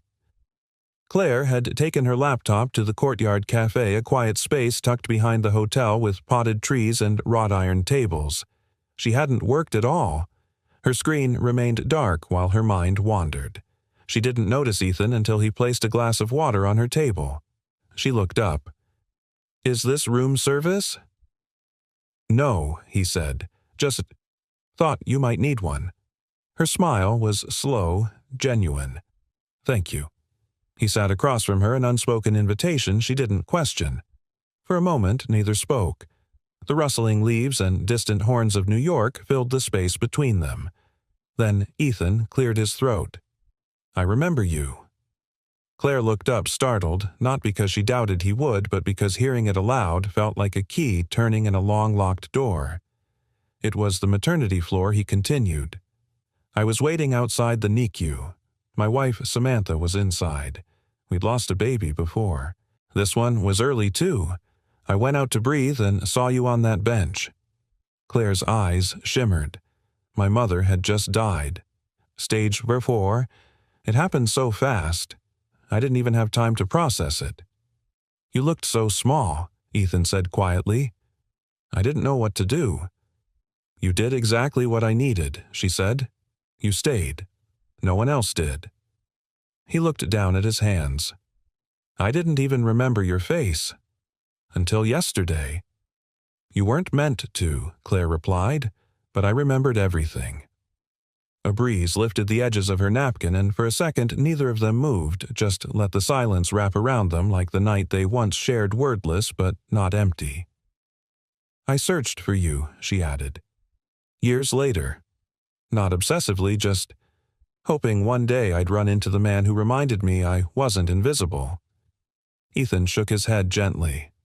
I wasn't trying to do anything heroic. I know, she whispered. That's why it was. Later that day, Claire found herself walking through the hotel's quiet halls, a strange energy in her chest like something was blooming after years of lying dormant. She hadn't meant to stay this long, hadn't planned on getting involved. But Ethan was more than a moment from her past. He was proof that kindness wasn't a myth, that strength could come quietly. In the hallway, she passed Liam again. He was kneeling on the floor, coloring. Hey, kiddo, she said, crouching beside him. What are you drawing? He held it up proudly. A stick figure family, 3 people holding hands, a house, a dog, a sun with too many rays. That's me and Dad, he said, and that's you. Claire blinked. You drew me. You're happy in it, he said, 'cause we let you stay. She bit her lip. I haven't asked if I'm allowed to stay. Liam tilted his head. Do you want to? Her answer caught in her throat. I'm starting to. That night, back in his modest apartment, Ethan sat in the quiet after Liam had gone to bed. He held the business card she'd given him in one hand, his thumb tracing the handwritten message. You didn't speak that night, but you stayed. He stared at the sentence for a long time, then stood, walked to the shelf in the hallway, pulled out an old photo box, and for the first time in 7 years, he opened it. Inside were faded ultrasound photos, hospital bracelets, a yellowed page from a parenting magazine with a circled article about sleep schedules, and at the bottom, a frayed coat. His old hoodie, the one he'd given her. He'd forgotten he still had it. Ethan held it in his hands and exhaled slowly. There were moments in life that didn't ask for recognition. They asked to be remembered. And for the first time, he wasn't afraid of what would come next. He was curious, hopeful. Maybe it wasn't too late to let someone stay. The next morning, the rain had stopped, but the air still carried that earthy scent of streets washed clean, like the world was offering a second chance. Ethan stood at the breakfast bar in his kitchen flipping pancakes for Liam, trying not to overthink what today might bring. But his hands betrayed him. He burned the first one and undercooked the second. Liam sat at the table legs, swinging back and forth, eyes fixed on his sketch pad. Miss Claire likes strawberries, he said suddenly, as if it were part of some ongoing conversation. Ethan looked over his shoulder. Does she? She picked them off her muffin and saved them for last. That means they're her favorite. That's what my teacher says. Ethan smiled in spite of himself. You're observant. Liam grinned. I get it from you. He flipped the next pancake more carefully, but his chest felt tight. Yesterday had shifted something inside him and he wasn't sure what to do with it. Claire stood by the lobby fountain, tapping something into her phone before tucking it away. She wore a soft camel coat, hair loose today, her expression focused but not closed. She seemed less like a CEO and more like someone deciding to be present. When Ethan approached her with Liam trailing behind, Claire looked up, and her smile was immediate warm. You two are becoming a habit, she said. Liam beamed. We brought you something. He held out a small to-go box wrapped with a red napkin. Inside, 2 pancakes shaped like stars topped with fresh-cut strawberries. Claire laughed genuinely. Are these? My dad made them, Liam said proudly. I only helped with the taste testing. Claire glanced at Ethan, who shrugged, figured it was safer than burnt toast. They shared a quiet laugh, and for a moment it felt Normal. Effortless. That afternoon, Claire took Liam for a walk through the Central Park Conservatory garden. The hotel staff had offered a babysitter, but Liam had asked for Claire. He didn't want to see the new Spider-Man exhibit. He wanted to hang out with the lady who listens. Claire had blinked when Ethan told her, then simply said, "I'd be honored." Ethan had almost said no. Almost. He didn't know why he'd agreed, maybe because Liam seemed happier lately, or maybe because something in Claire's presence felt steady, unthreatening, familiar in a way Ethan hadn't known he was craving. But as he watched them leave, Claire holding Liam's hand, letting him set the pace, he felt an ache he didn't expect. Not jealousy. Fear. Fear that he was letting something in. Again. Alone in the apartment that afternoon, Ethan found himself standing in Liam's room. It was a modest space bunk bed, posters of planets and dinosaurs, a bookshelf with more bedtime stories than any child would ever need. He touched a framed photo on the shelf. Samantha smiling in the hospital bed, Liam wrapped like a burrito in her arms. She had looked so strong that day, even after 20 hours of labor. And then, 12 days later, she was gone. A blood clot. A nurse said the word embolism like it wasn't supposed to shatter a life. Ethan had folded in on himself after that, gone into survival mode. The man who had once dreamed of building homes now worked fixing pipes and patching drywall. He didn't chase dreams, he clung to stability because hope was what made people bleed. He hadn't let anyone in. Not really. But Claire. Claire was different. She didn't push. She noticed. And somehow that was harder to resist than anything loud or dramatic. Meanwhile, in the garden, Liam was giving Claire a guided tour as if he were the appointed ambassador of Central Park. He pointed out every duck, every oddly shaped tree branch, every flower whose name he had half remembered. Claire listened, nodded, asked questions not out of politeness but with true interest. "Are you going to stay forever?" Liam asked suddenly as they reached a bench. Claire paused. "Forever is a long time." Liam squinted. "I don't like when grown-ups say that. They always mean no." She studied his face. "Would it be so bad if I stayed?" Liam shrugged. "Not to me. But Dad doesn't let people stay." "Why do you think that is?" He thought about it, picking at a blade of grass. "Maybe he's afraid they'll leave anyway." Claire's throat tightened. "Are you going to leave?" he asked, not accusing, just curious. "I don't want to," she said honestly. Liam gave her a slow, satisfied nod. "Okay, then I'll keep your seat saved." He patted the bench beside him. That night, Ethan opened the door to find Claire standing outside his apartment. She wore no makeup, no armor, just a soft expression and a paper bag in hand. "I brought soup," she said. He blinked. "Soup. You looked like someone who hasn't had dinner that wasn't beige in a long time." He chuckled, despite himself, and stepped aside. Inside, Claire set the bag on the table and unpacked 2 containers of homemade minestrone she'd had the hotel chef whip up as a favor. "You didn't have to," I know she interrupted. "I wanted to." They ate quietly. Liam told her about his science project and made her laugh with impressions of his teacher. But later, after Liam had gone to bed, the silence between Ethan and Claire changed. Deeper, more exposed. Claire sipped her tea. "Why did you let me stay?" He didn't answer right away. "Then, because I didn't realize how lonely I was, until I wasn't." Claire looked at him soft-eyed. "You don't have to fix everything, Ethan." He exhaled. "I've built my whole life around fixing things." She reached across the table, gently placing her hand on his. "Maybe it's time someone held you together for a while." He didn't speak, but he didn't pull away either. Outside, the city buzzed with the quiet pulse of a million lives moving on with or without you. Inside, for the first time in years, Ethan didn't feel like he was bracing for something to break. He just felt still. And maybe ready.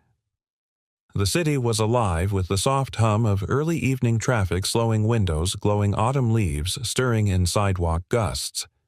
Inside, room 1407, Claire sat at the small desk by the window, her fingers paused above her keyboard. The cursor blinked on the empty email draft. She had intended to send a check-in note to her board of directors, just something simple to justify her extended stay. But her hands wouldn't move. What would she even say? I came for a site visit and found the man who once held my hand in a hospital hallway 15 years ago. And now I don't know how to leave. Instead, she closed the laptop gently and stood. The reflection in the window looked back at her, not the CEO in polished heels and precision plans, but the woman who longed for something she'd never written into any 5-year strategy. A woman who for the first time in a long time didn't feel so tired of being strong. Downstairs in the hotel staff room, Ethan was watching Liam try to balance a muffin on his forehead while reciting the names of all the planets in reverse order. Neptune, Uranus, Saturn. Wait, no, I skipped Jupiter. The muffin toppled to the floor with a dramatic thud. Ethan laughed. I'm impressed by the ambition, kid. Liam wiped his forehead and shrugged. Miss Claire bet me I couldn't do it. Ethan raised an eyebrow. She bet you muffins, mini muffins, Liam corrected. She's a smart negotiator. Ethan smiled to himself, shaking his head. That woman had a way of slipping into their lives like she belonged there. And strangely, it didn't feel like an intrusion. It felt like oxygen. Later that day, Claire joined Ethan and Liam in the hotel's rooftop garden, a quiet, underused terrace with a view of the city that shimmered like a secret only a few were allowed to see. Liam ran ahead, chasing invisible dragons, while Ethan and Claire walked side by side along the stone path between potted lavender and tiny olive trees. Claire broke the silence first. I've decided to stay a few more days. Ethan nodded slowly. Everything all right with your schedule? I cleared it, she said, hands tucked into the pockets of her coat. Apparently the company won't collapse without me for another 48 hours. He gave a short laugh. Sounds like good leadership. She glanced at him. Sounds like avoidance. He looked over at her more serious now, avoiding what her gaze was steady, leaving. Ethan stopped walking. Claire, I'm not asking you for anything, she said quickly, her voice soft but steady. I just want to be where I feel seen, and for some reason here with you and Liam, I do. He didn't answer right away. He looked out over the city. So many lights, so many lives, and somehow hers had crossed back into his. I've spent years trying to make life small enough to control, he said at last. Schedules, routines, repairs. If something breaks, I know how to fix it. But you... Claire's brows lifted gently. Me. You're not something I know how to fix, he admitted. And that scares me. She stepped closer. I'm not asking you to fix me either. A long silence passed between them. Not heavy, just honest. Then Ethan looked down at her. Liam told me you're the lady who listens. Claire laughed softly. He said that, yeah. He also said he wants to keep your seat saved, just in case you stay. Claire's throat tightened. And you? He hesitated. Then quietly, I haven't thought about what I want in a long time. That night, Claire found herself sitting in the hotel cafe with Liam while Ethan wrapped up a plumbing emergency in one of the guest suites. Liam was busy drawing on a napkin with a borrowed pen tongue poking out of the corner of his mouth in concentration. What are you working on? She asked. A map, he said. To the best day ever. Claire leaned in. What's on it? Breakfast with Dad. Garden dragons. You. And pancakes. She smiled. That does sound like a pretty good day. He paused, then looked up at her with an expression far wiser than his age should have allowed. My dad's really brave, you know, he said. But he gets scared too. He just doesn't say it out loud. Claire swallowed. What do you think he's afraid of? Liam shrugged. I don't know. But sometimes I think it's the same stuff I'm afraid of, like someone saying goodbye without warning. Claire blinked. The weight of that landed deep. I'm not planning to say goodbye, she whispered. Good, Liam said, returning to his napkin, "'cause I haven't drawn the way out yet." Later that evening, Ethan knocked on Claire's door.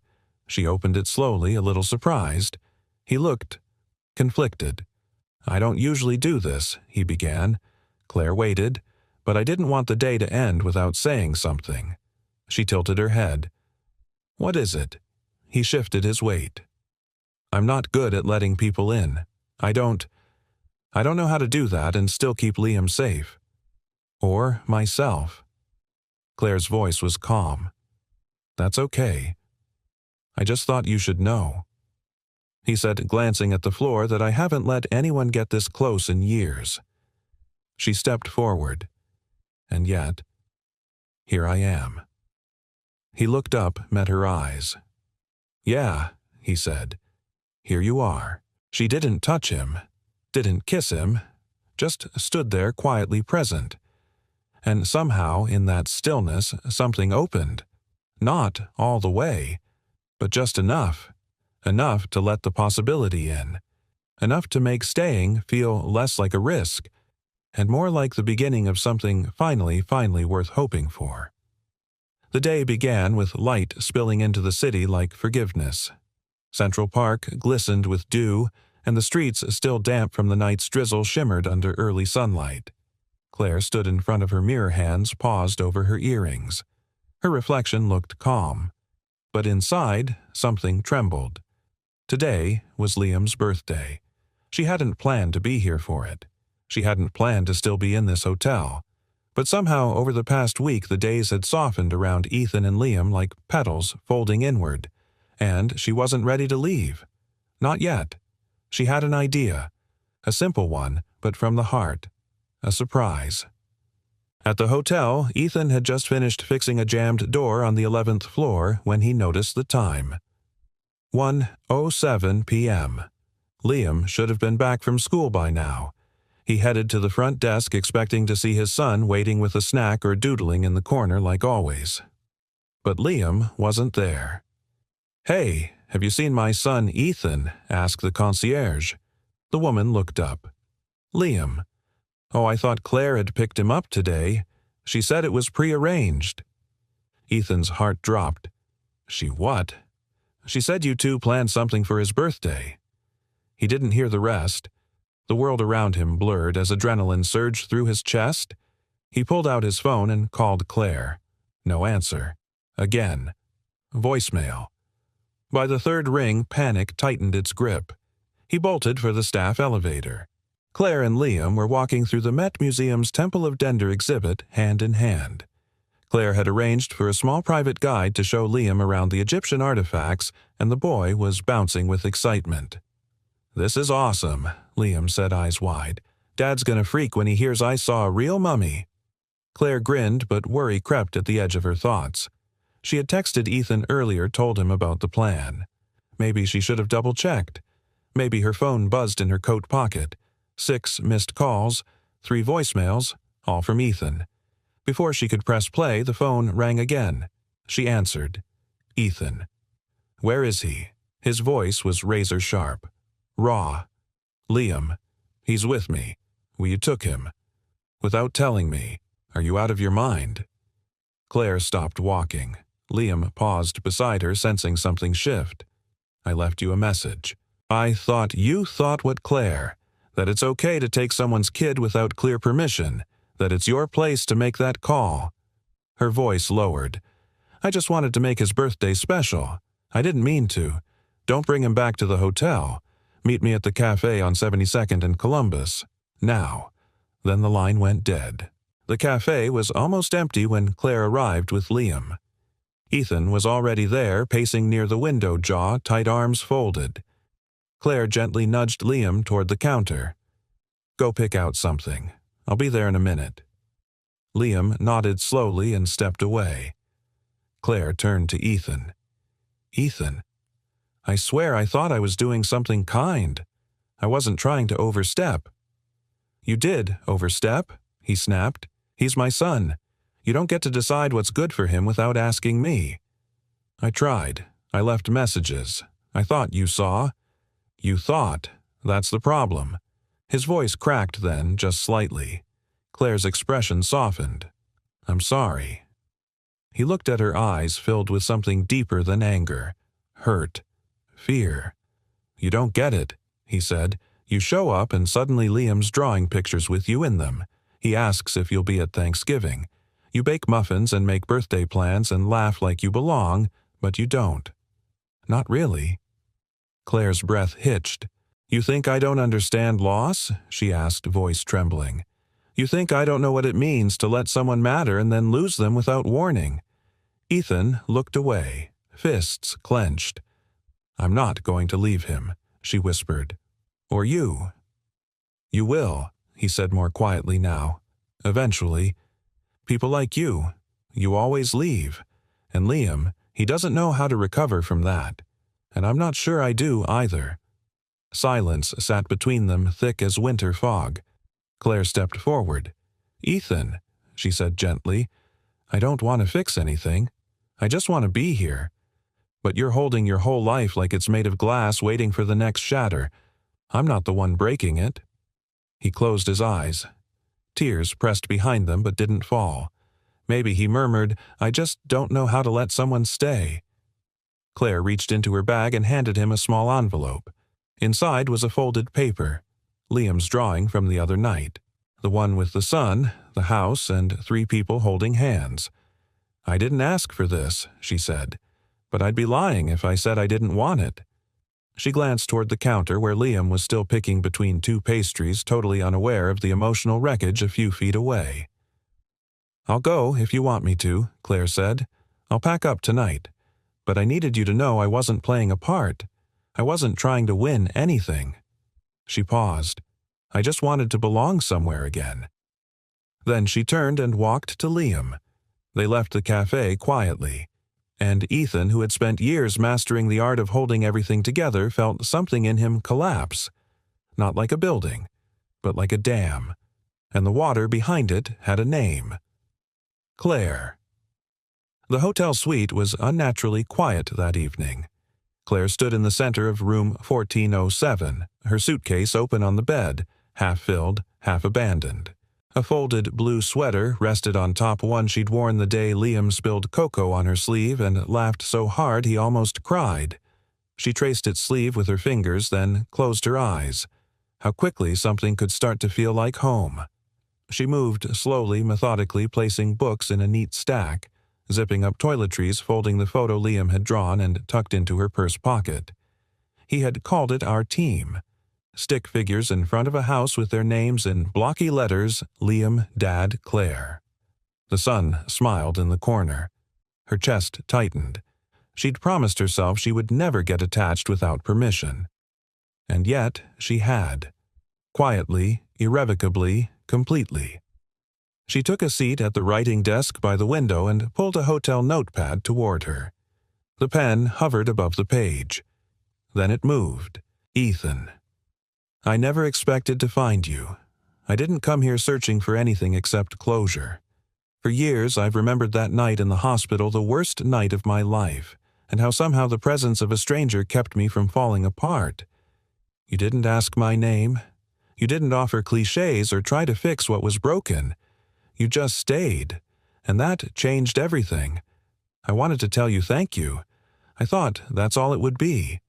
But then I met Liam, and I saw your life, your quiet strength, the way you protect what you love with every ounce of yourself. And I realized that the man who once saved a stranger with silence had spent years saving his own son with the same gentle, invisible grace. And I fell for both of you. Not in some sweeping romantic way, not like the stories we see in movies, but in the real, deep, terrifying way people do when they realize they've found something too good to ask for. I didn't mean to take Liam without asking. I truly thought you'd seen the message. But more than that, I made the mistake of believing I belonged in your world without asking you first. I'm sorry for that, but I'm not sorry for caring. I'm not sorry for hoping. You said you don't know how to let someone stay. So I'll go, but I'm leaving you this not to change your mind, not to guilt you into chasing after me, but so you know what you gave me. You made me feel visible. You made me feel safe again. And if there's even a part of you that wants to find me not out of obligation, but because your heart is ready, then you'll know where to look. Until then, I'll keep the door open. Claire. She folded the note and tucked it beneath the ceramic mug on the kitchen counter. No signature, no drama, just truth. And then she pulled the zipper on her suitcase shut. As she turned off the lights and softly closed the door behind her, something in her chest ached, not like a bruise but like something newly unwrapped. A love not rejected, just not ready yet. Ethan didn't find the note until well past midnight. The hotel had quieted. Liam was already asleep, one arm draped over the side of the bed, clutching a half-crumpled drawing. Ethan had returned to room 1407, half expecting, half hoping to find her still there. But the room was empty. The air still held the faint trace of her perfume, warm, clean, like vanilla and quiet courage. He stood in the middle of the suite, motionless. Then he saw it, the mug on the counter, the corner of the note peeking out beneath it. He didn't rush. He walked to it as if it might disappear if he moved too fast. When he read the letter, his knees nearly buckled. He leaned against the counter, gripping the paper like it might anchor him. Every word hit something raw. Not because it begged, but because it didn't. Because she'd walked away with grace, not accusation. She'd loved with openness and accepted the silence that came back. And she'd left him the one thing he hadn't known he was missing. A choice. He sat on the edge of Liam's bed for a long time, watching his son breathe. Liam stirred one eye, fluttering open. Dad Ethan whispered, "Yeah, buddy, I'm here. Miss Claire, go home." Ethan hesitated. "Yeah, she did." Liam's voice was quiet. "Did you make her leave?" Ethan stared at the shadowed ceiling. "No," he said eventually. "I think I made her feel like she had to." Liam blinked up at him. "Why?" Ethan swallowed. "Because I was afraid." Of what? A pause. Of needing someone I couldn't keep. Liam shifted under the covers. "If you're scared, I'll hold your hand." Ethan closed his eyes. It was the same phrase he had once said to a frightened stranger on a hospital bench. The same one Claire had never forgotten. The same one Liam now offered back to him. He opened his eyes and looked at his son. "I think I need that," he said. Liam smiled sleepily and reached out his small fingers, wrapping around Ethan's. And in that fragile, perfect moment, something inside Ethan cracked open, not in pain this time, but in release. He didn't know what he would do yet. But he knew one thing. He wasn't going to let the best thing he'd found slip away in silence. Not again. Not this time. Morning broke slowly. It wasn't the kind of sunrise that demanded attention. It was soft, unassuming, the kind that crept through the blinds without asking and warmed the space between father and son like a quiet promise. Ethan sat at the kitchen table, Claire's letter spread before him. He'd read it again just before making Liam's breakfast. Then again while the toast cooled, and now again after Liam had gone to brush his teeth. There were no flourishes in her words. No grand confessions. Just grace wrapped in stillness. He didn't know people could love like that without needing to be chosen back, without demanding proof. He'd been so focused on protecting Liam from abandonment that he hadn't realized he'd built a wall high enough to keep love from ever getting in. And now he had no idea how to lower it without breaking everything he'd spent years holding upright. But Liam's words from the night before still echoed in his head like a thread of light. "If you're scared, I'll hold your hand." He turned the phrase over again and again. Because that was what Claire had done, wasn't it? She had held his hand in spirit in silence, and then, finally, in truth. And now it was his turn. After walking Liam to school, Ethan didn't go back to work right away. He called out of his shift and instead walked the long way through the city, retracing memories he hadn't meant to hold on to. The hospital. The bench where Claire had sat 15 years ago. He found it still there, paint-chipped but whole. He sat. Back then he'd sat here because he had no words. Today he sat here because there were too many. And for the first time he let them rise. The helplessness of watching his wife die. The terror of holding a newborn with no idea how to raise him. The years of pushing through, fixing, controlling, surviving, but never really living. And then Claire had appeared. Not to save him, but to see him. Not to demand anything, but to remind him that he too was allowed to want something more. He sat on that bench until his heart steadied. And then he stood. And he ran. Claire was seated near a window in the Delta Sky Club at JFK, hands wrapped around a cup of mint tea, watching the tarmac blink and bustle in the distance. Her flight to London boarded in 40 minutes. The noise around her blurred luggage wheels murmured conversations, the clink of silverware. None of it reached her. She hadn't cried, not when she'd left the hotel, not when the cab turned the corner, not when the gate agent printed her boarding pass. She told herself she was proud of how she'd left things dignified with love intact, but sitting here now with no one beside her, she felt hollow. The kind of hollow you only feel when you've tasted something real, and lost it. She looked down at her phone. No messages, no missed calls, no miracle last-minute arrivals. She'd told herself she didn't expect one, but still she hoped. Back in Manhattan, Ethan burst through the school's front office at 10:42 a.m., drawing looks from the receptionist and a few teachers. "I need to see Liam," he said, slightly out of breath. The woman blinked. "Is something wrong?" "No," he said. "Something's right. I need to tell him something." Within minutes, Liam appeared, lunchbox swinging at his side. "Dad," he asked, confused. "Did I forget something?" Ethan knelt in front of him, heart-pounding. "No, buddy. I forgot something." Liam tilted his head. "I forgot to say thank you," Ethan said, his voice catching. "Last night you said something to me, about holding my hand." "I meant it," Liam whispered, suddenly shy. "I know," Ethan said, smiling. "And because of you, I think I'm ready. Ready for what." Ethan stood, his hand resting lightly on his son's shoulder. "To find her." Liam's eyes lit up. "Miss Claire." Ethan nodded. "Yeah." "Miss Claire." Liam didn't hesitate. "Let's go." The cab hit traffic 3 blocks from the airport. Ethan glanced at the time, 10:58.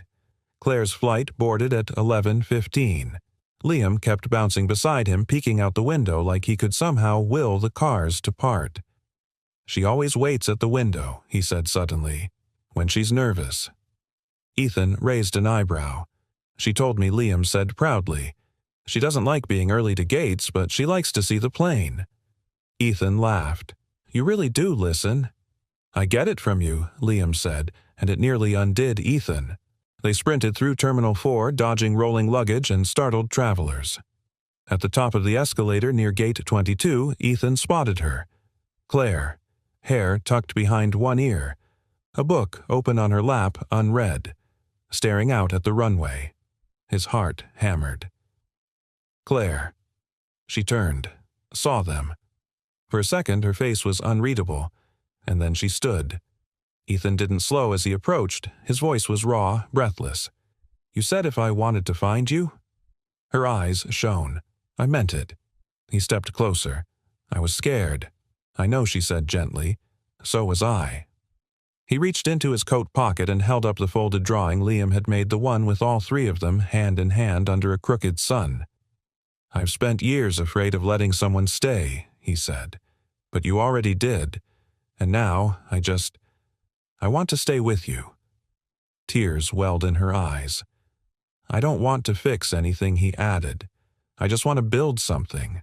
Together." Claire didn't speak. She just stepped forward, took his hand, and placed it over her heart. Liam stood beside them, wide-eyed and beaming. A quiet family. Imperfect, unexpected, but whole. And somewhere a plane rolled past the window. Forgotten. They didn't take the flight. Claire canceled it quietly with a single look toward the agent at the gate. No fanfare. No rebooking. Just the quiet surrender of a plan that no longer made sense.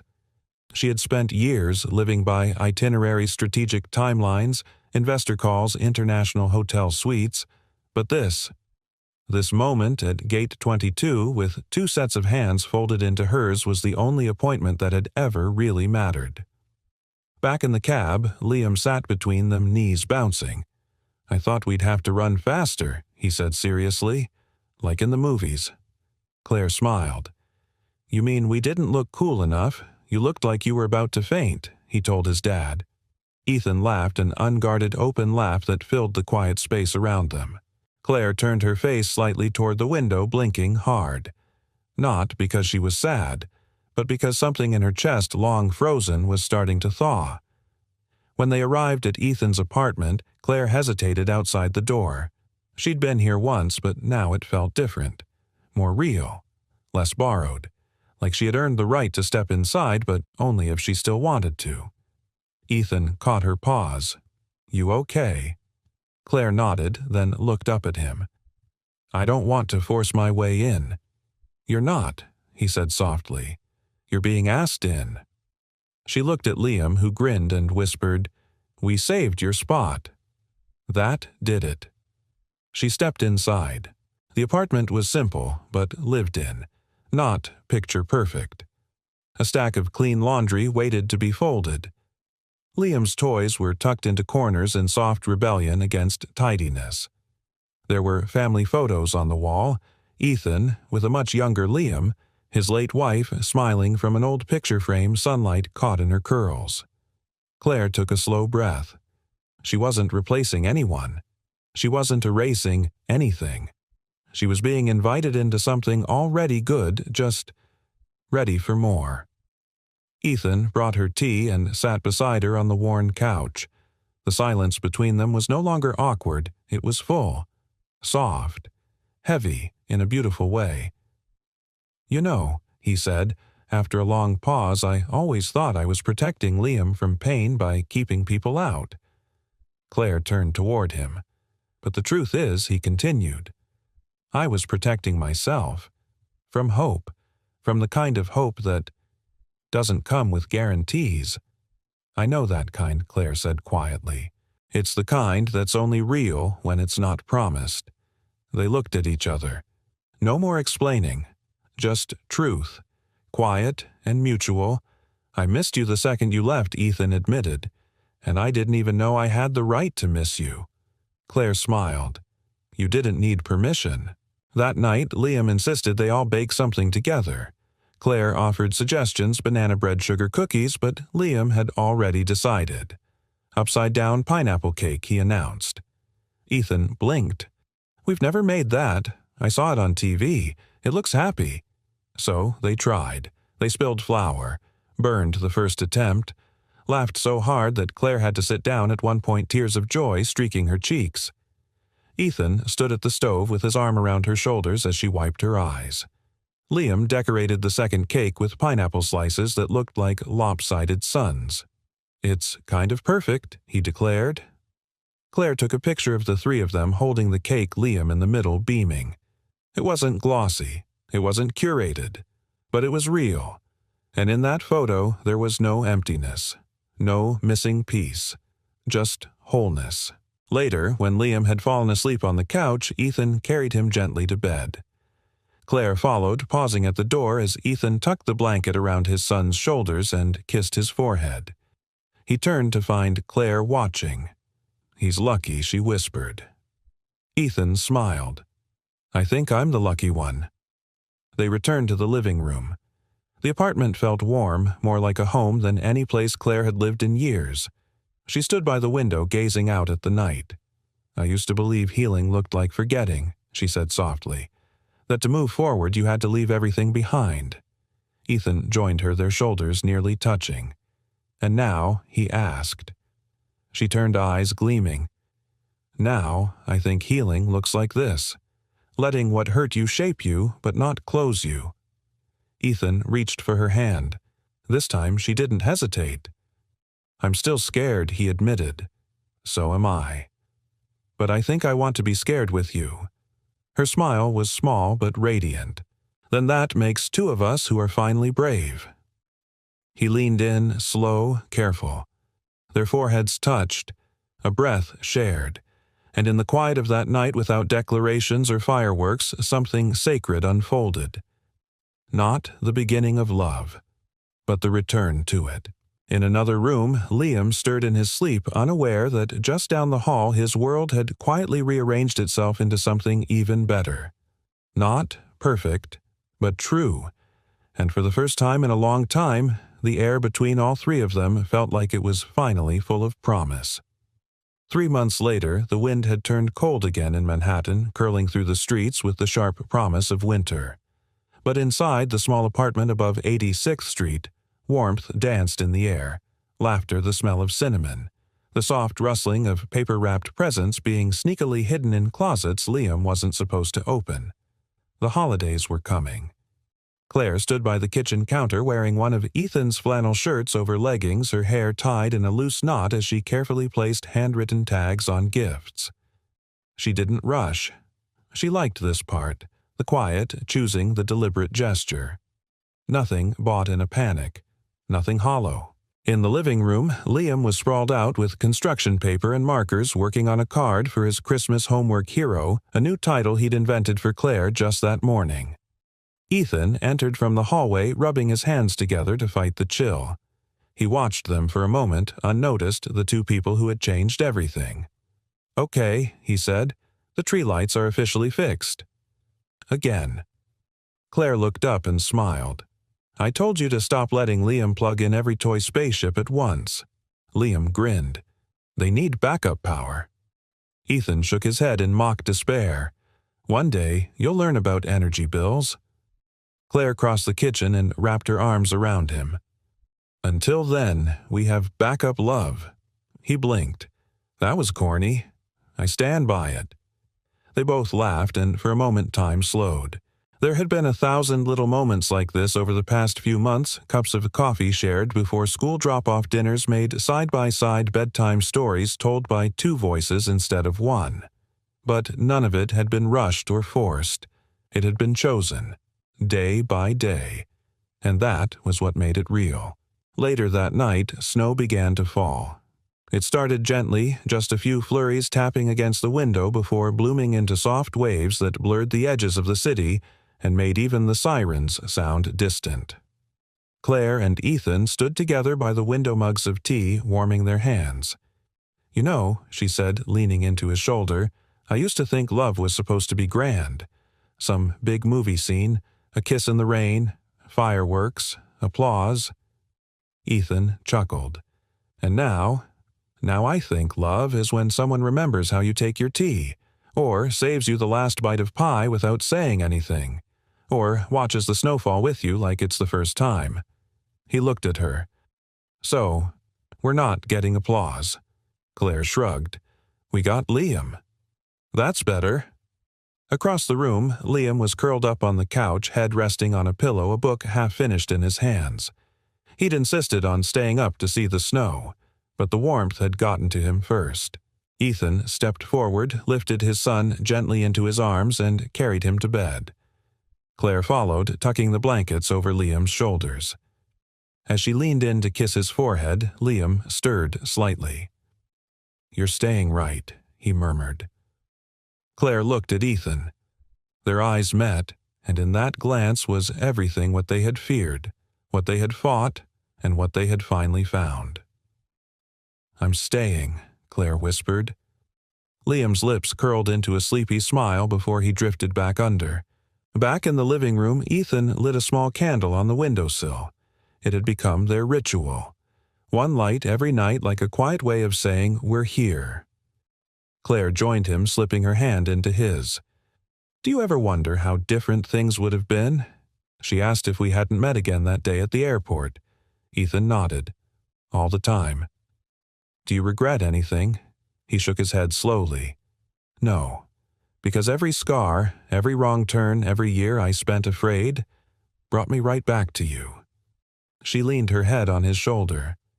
"You know," he added, "you still never explained what you were doing at JFK that day. You didn't have a reservation. You just showed up." Claire smiled. "I was supposed to be on a flight to London for a summit. But that morning, I woke up and couldn't go. I kept thinking about that night in the hospital. about how I never said thank you. I got in a car without a plan. I just needed to find you." Ethan looked at her for a long time. Then he said quietly, "Thank you for showing up." They stood there watching the snow coat the world in stillness. In the corner of the apartment next to the bookshelf was a framed picture, three people hand in hand beneath a crooked sun, drawn in crayon on faded paper. Beneath it, written in Liam's blocky handwriting, "Our family." The long way home. And above them, in tiny lettering, Claire had added, "One night love doesn't always arrive on time, but it always finds its way." Outside, the city kept moving. But inside that small apartment there was light. Not loud, not dazzling, but steady. Like the kind of light you leave on when someone you love is trying to find their way home. And this time, they had. We'd love to know, where are you watching from? Share your city or country in the comments below. It's always heartwarming to see how these stories connect with people all over the world. And if this story touched you, don't forget to subscribe to the channel and turn on the notification bell so you never miss another inspiring moment.